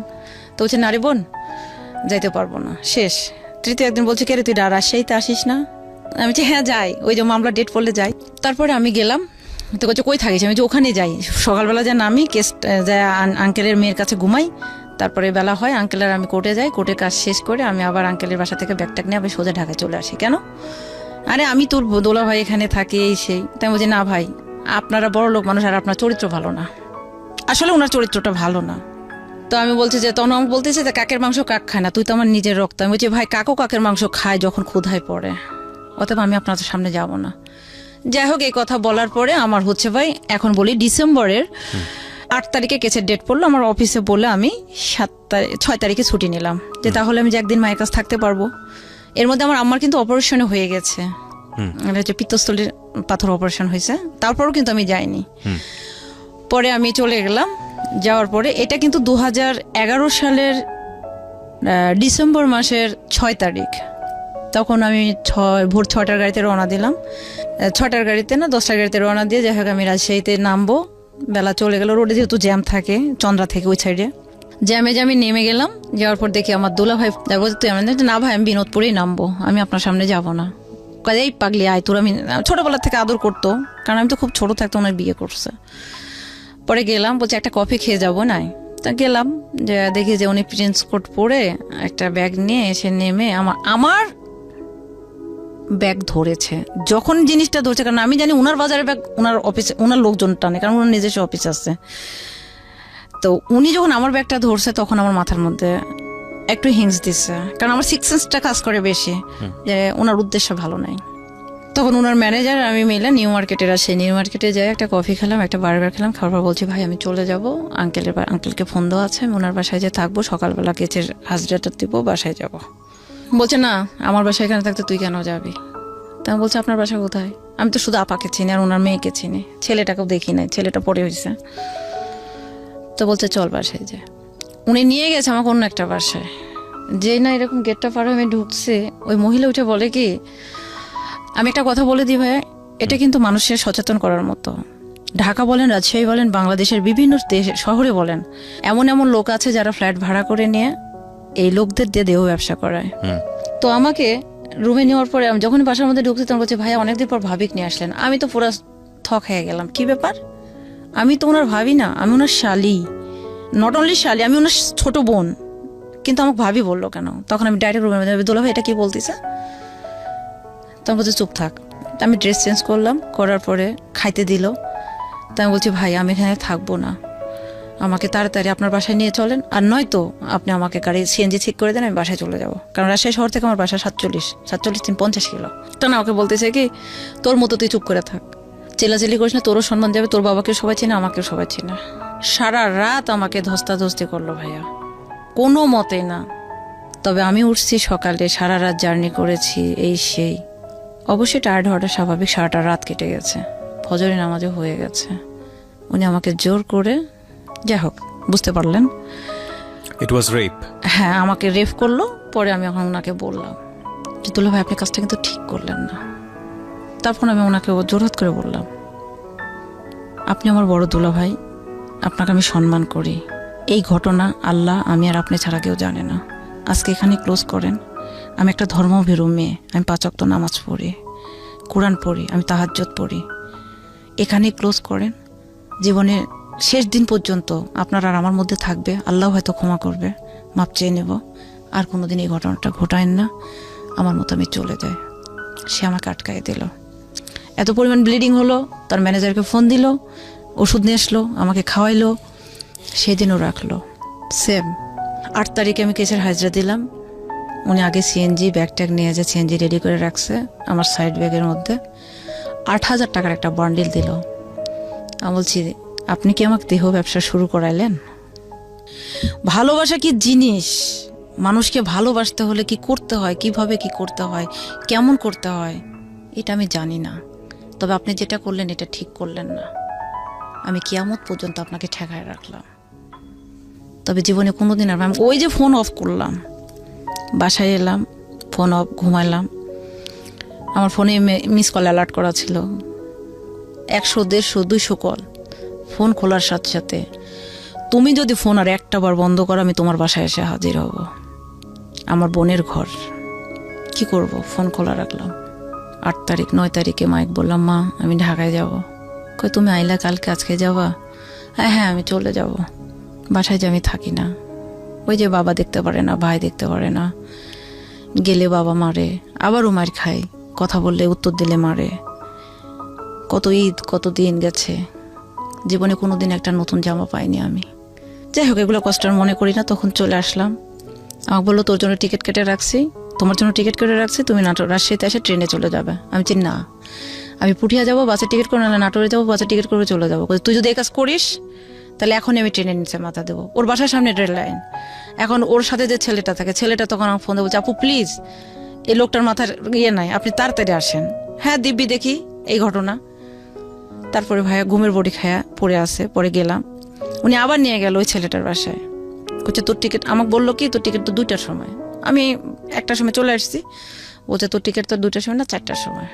তো চল এখন যে ওই মাসুম বলে একটা ছেলে আছে, ওর বাসাতে ব্যাগ ট্যাগ রেখে রেস্ট নে, তারপরে আবার। বুঝতে পারছেন ভাইয়া?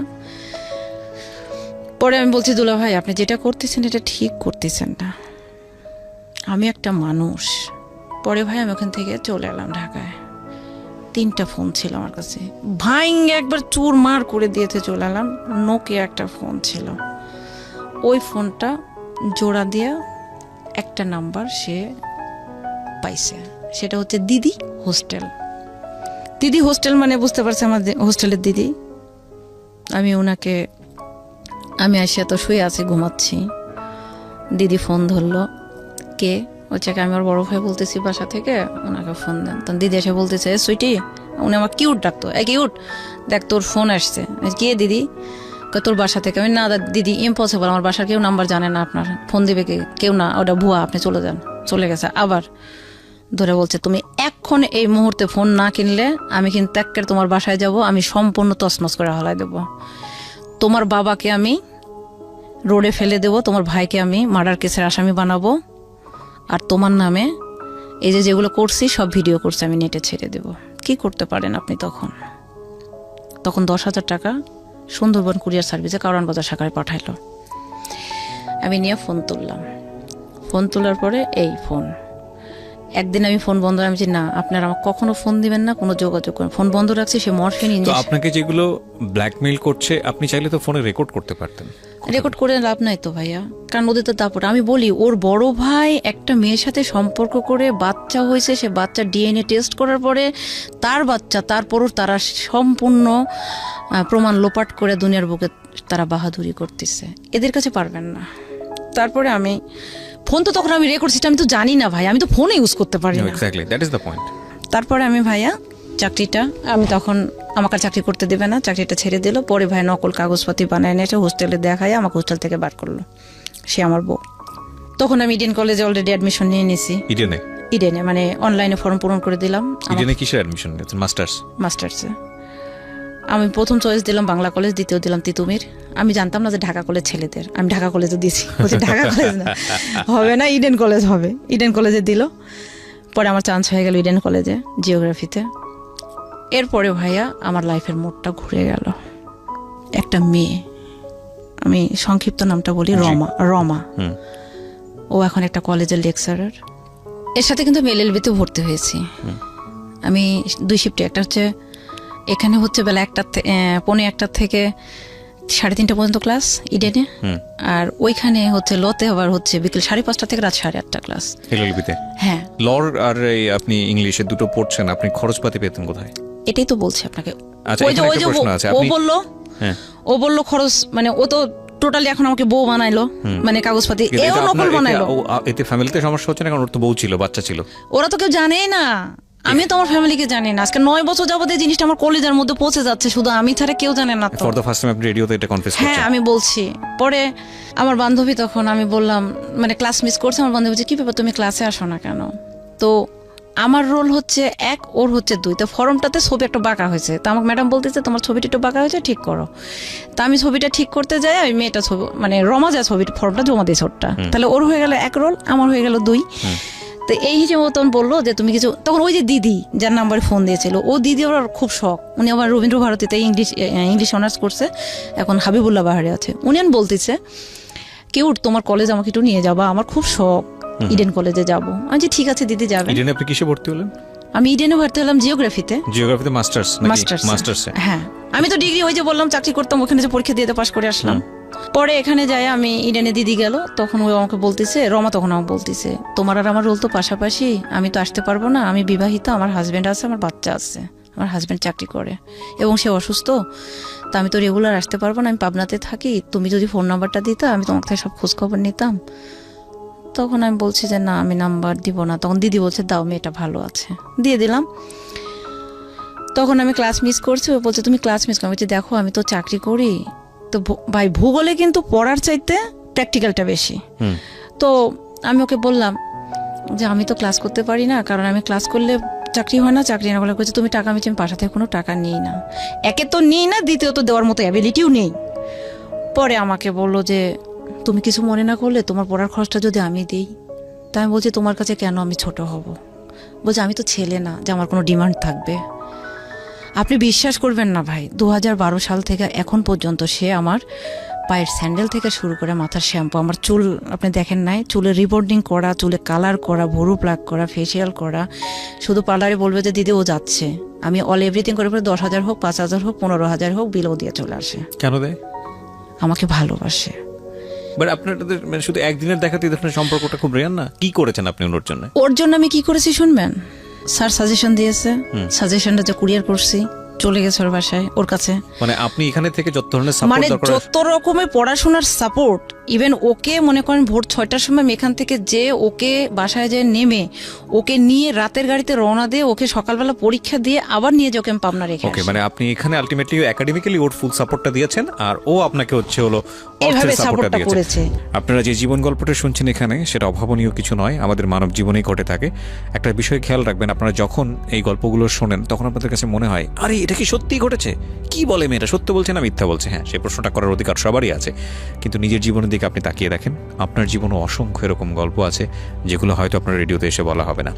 কিন্তু আমি এই কথাটা এই কারণেই বলছি যে যারা বলেন তাদের দিকে আঙ্গুল না তুলে বরং আমাদের নিজেদের জায়গাটা থেকে অনেক কিছু শেখার আছে। আমি এটা মনে করি না যে একটা গল্প প্রচার হলেই মানে বাংলাদেশটা চেঞ্জ হয়ে যাবে, না। তবে নীরবে নিভৃতে অনেক বড় রেভলিউশন ঘটে যায়। আমি এখন যে ফিডব্যাকগুলো পাই, বিশেষ করে 7-8 বছর এই ধরনের রেডিও অনুষ্ঠান করার পর, আমি যেটা চিন্তাও করিনি কখনো যে আমি এই ধরনের অনুষ্ঠান করবো রেডিওতে।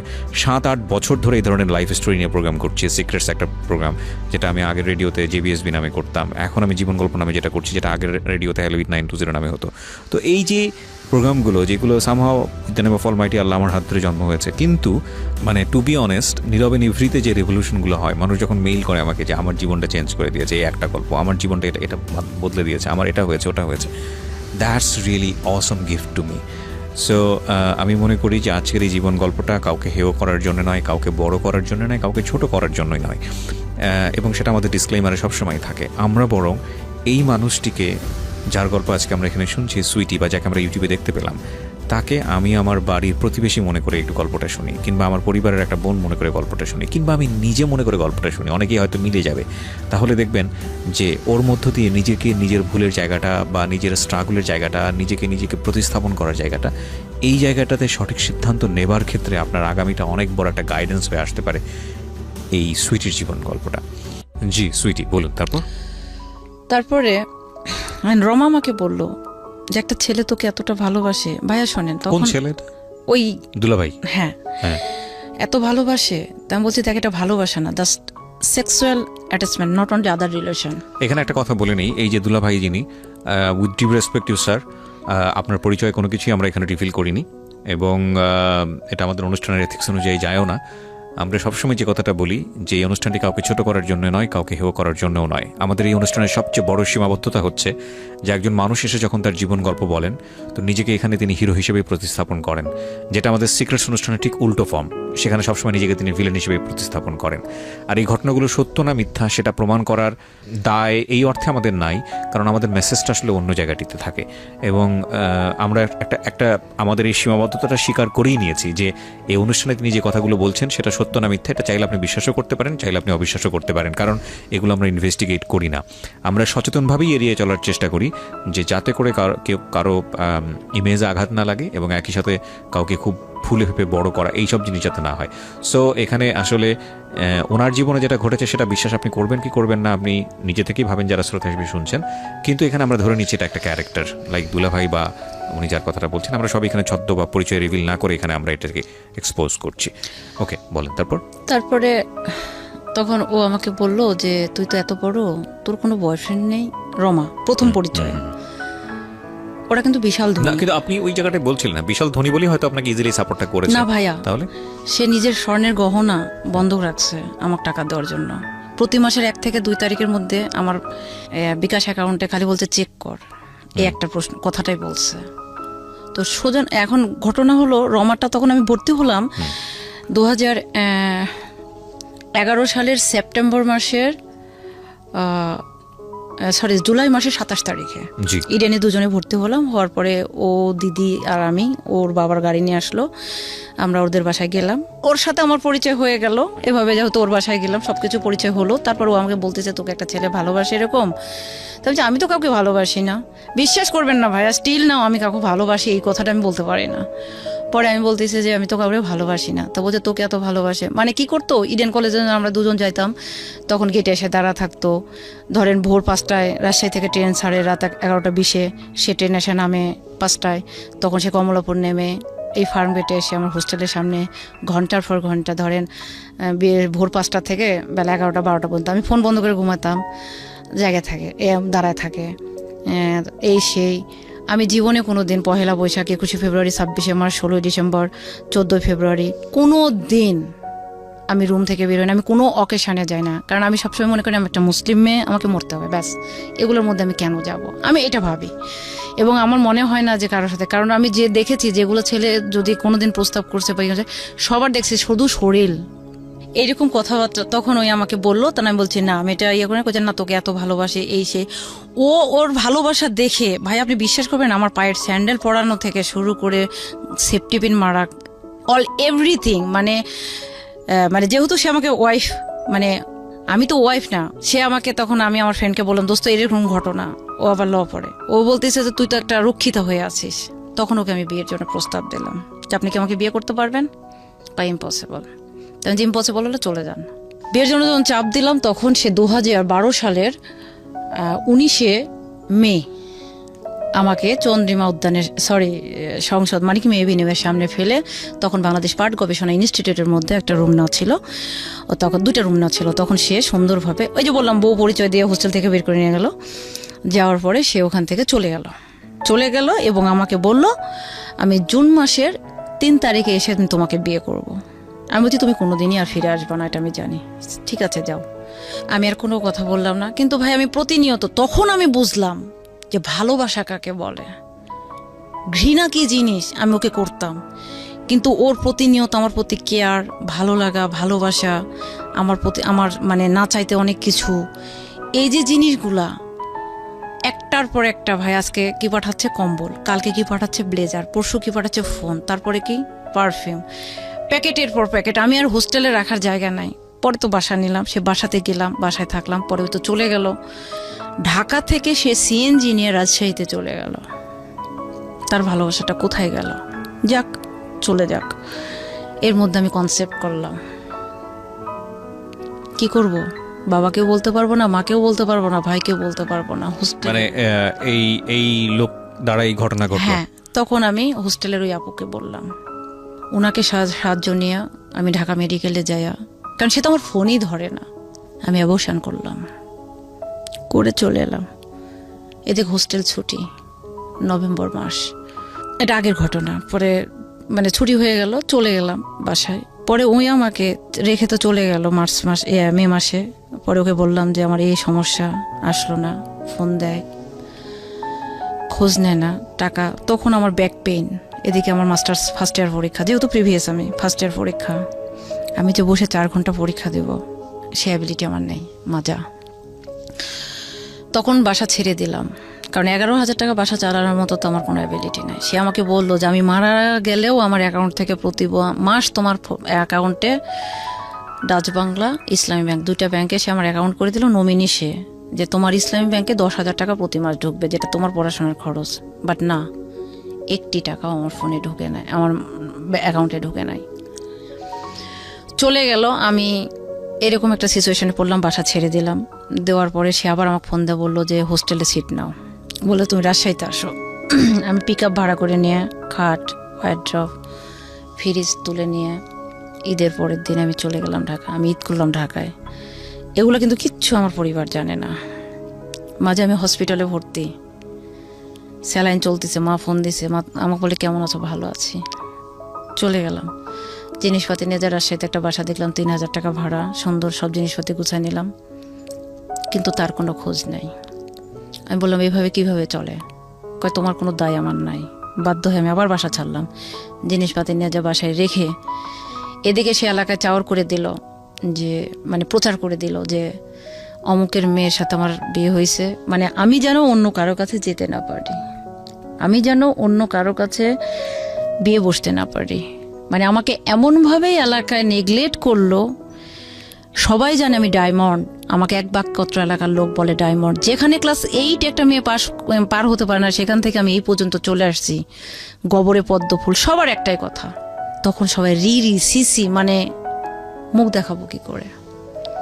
এবং তার ফ্যামিলি এসে আমার পরিবারের উপর চাপ দিচ্ছে। বাবা আমাকে ফোন দিয়ে জিজ্ঞেস করলো ঘটনা কি। আমি বলছি আপনার কে হয়? সে জামাই। তাহলে আমার কে হয়? দুলাভাই। তাহলে সে আমার দুলাভাই।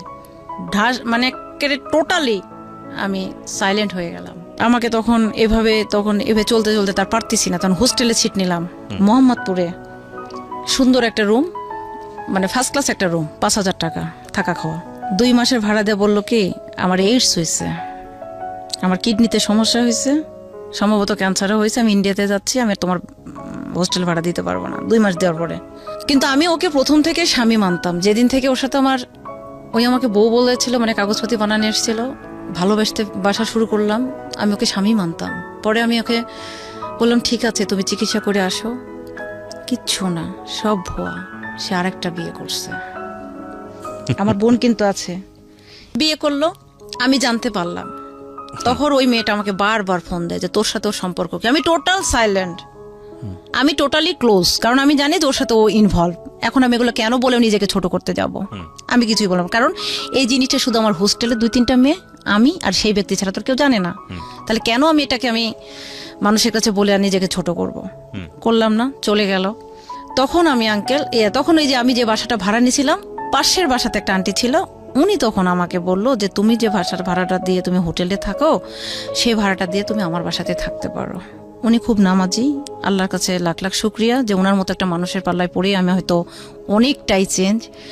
ওনার বাসায় যাওয়ার পর হলো কি ভাইয়া, ওনার 5টা সন্তান, 3টা ছেলে 2টা মেয়ে। আমাকে উনি বড় সন্তানের পরিচয় দিল। আমি এই 2 হাতে, কারণ আমি তো কোনো টাকা দিতে পারি না, কারণ আমার তো টাকার কোনো সোর্স নাই, কারণ ও আমাকে টাকা দেয় না। আর রোমানা কিন্তু তখন আমার খরচ দিতে লাগেনি, মানে রমা খরচ দিতে লাগেনি, জাস্ট স্কুলে কলেজে আসতো, যদি পরীক্ষা টরীক্ষা থেকে আসতো হয়তো একটা 3 পিস কিনে দিল, কিছু কসমেটিক্স কিনে দিল, এইরকম। কিন্তু টোটালি যে আমার একটা কস্ট বেয়ার করবে এরকম কিন্তু না। পরে আমি ওনার বাসাতে থাকা খাওয়াতে কি করলাম, কোনো টাকা দিতে পারলাম না। ওনারা অনেক টাকা পয়সা আছে, কিন্তু ওনারা খুব টিউশনি করতাম, ওনার বাসায় এসে থাকতাম। ওনার শাশুড়ি ছিল, মানে আঙ্কেলের মা ছিল 105 বছরের একটা বয়স্ক মহিলা, স্ট্রোক করা। ওনার গায়ে পোকা দিত, ওই পোকার মধ্যে আমি শুয়ে থাকতাম। এবং উনি যখন এভাবে থু থু করে ফেলতো, খাবারের মধ্যে পড়তো, খাইতে বসলে চুল পড়তো, একটা খাটে এভাবে ঘুমাইতাম। এই যে গরমের দিন ফ্যান চালালে বিল উঠবে, ফ্যান চলতো না, ফ্যান ছাড়া শুয়ে থাকা লাগতো। এখানে আবার জানালা দেখ কিছু ছেলে পেলে উকি মারতো, একদিন যে ইচ্ছা মতো পিটাইলাম আমি। ওই যে জানালা দিয়ে গুতা টুতা দিতেও পড়ে যায় না।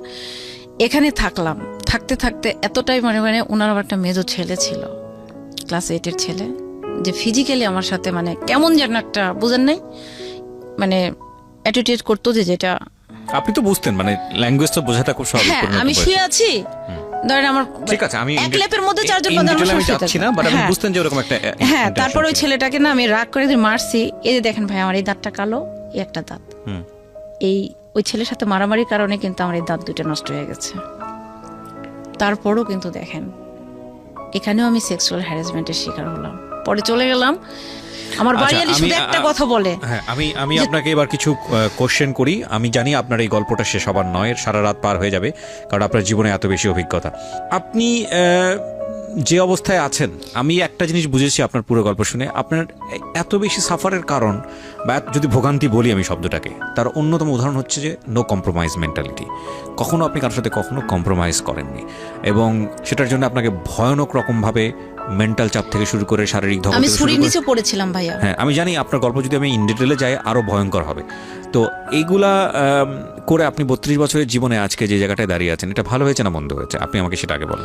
আমার সবচেয়ে বড় ভুল হয়েছে আমি মনে করি, আমি প্রত্যেকটা বাংলাদেশের যতগুলো বা বিশ্বের যত লোকে শুনতেছে সবাইকে বলবো যে আমার মতো এরকম গরিব ফ্যামিলি থেকে যেন এত শিক্ষিত কেউ না হয়। কেন বলছেন আপনি এই কথাটা? এই কারণে যে আজকে আমার যোগ্য একটা ছেলে আমি পাচ্ছি না, যাকে আমার হাজবেন্ড বর্তমানে যে রানিং, যাকে আমি হাজবেন্ড বলতে হয়, সে আমার 12 লক্ষ টাকা নিয়ে রাখছে, আমাকে দিচ্ছে না টাকাটা। চাইতে গেলেই প্রচন্ড জ্ঞানজাম, সে আমাকে কখনো মারে না, বকে না। সে হাজবেন্ড বলতে কি ওই লোকটাই? ওই লোকটাই।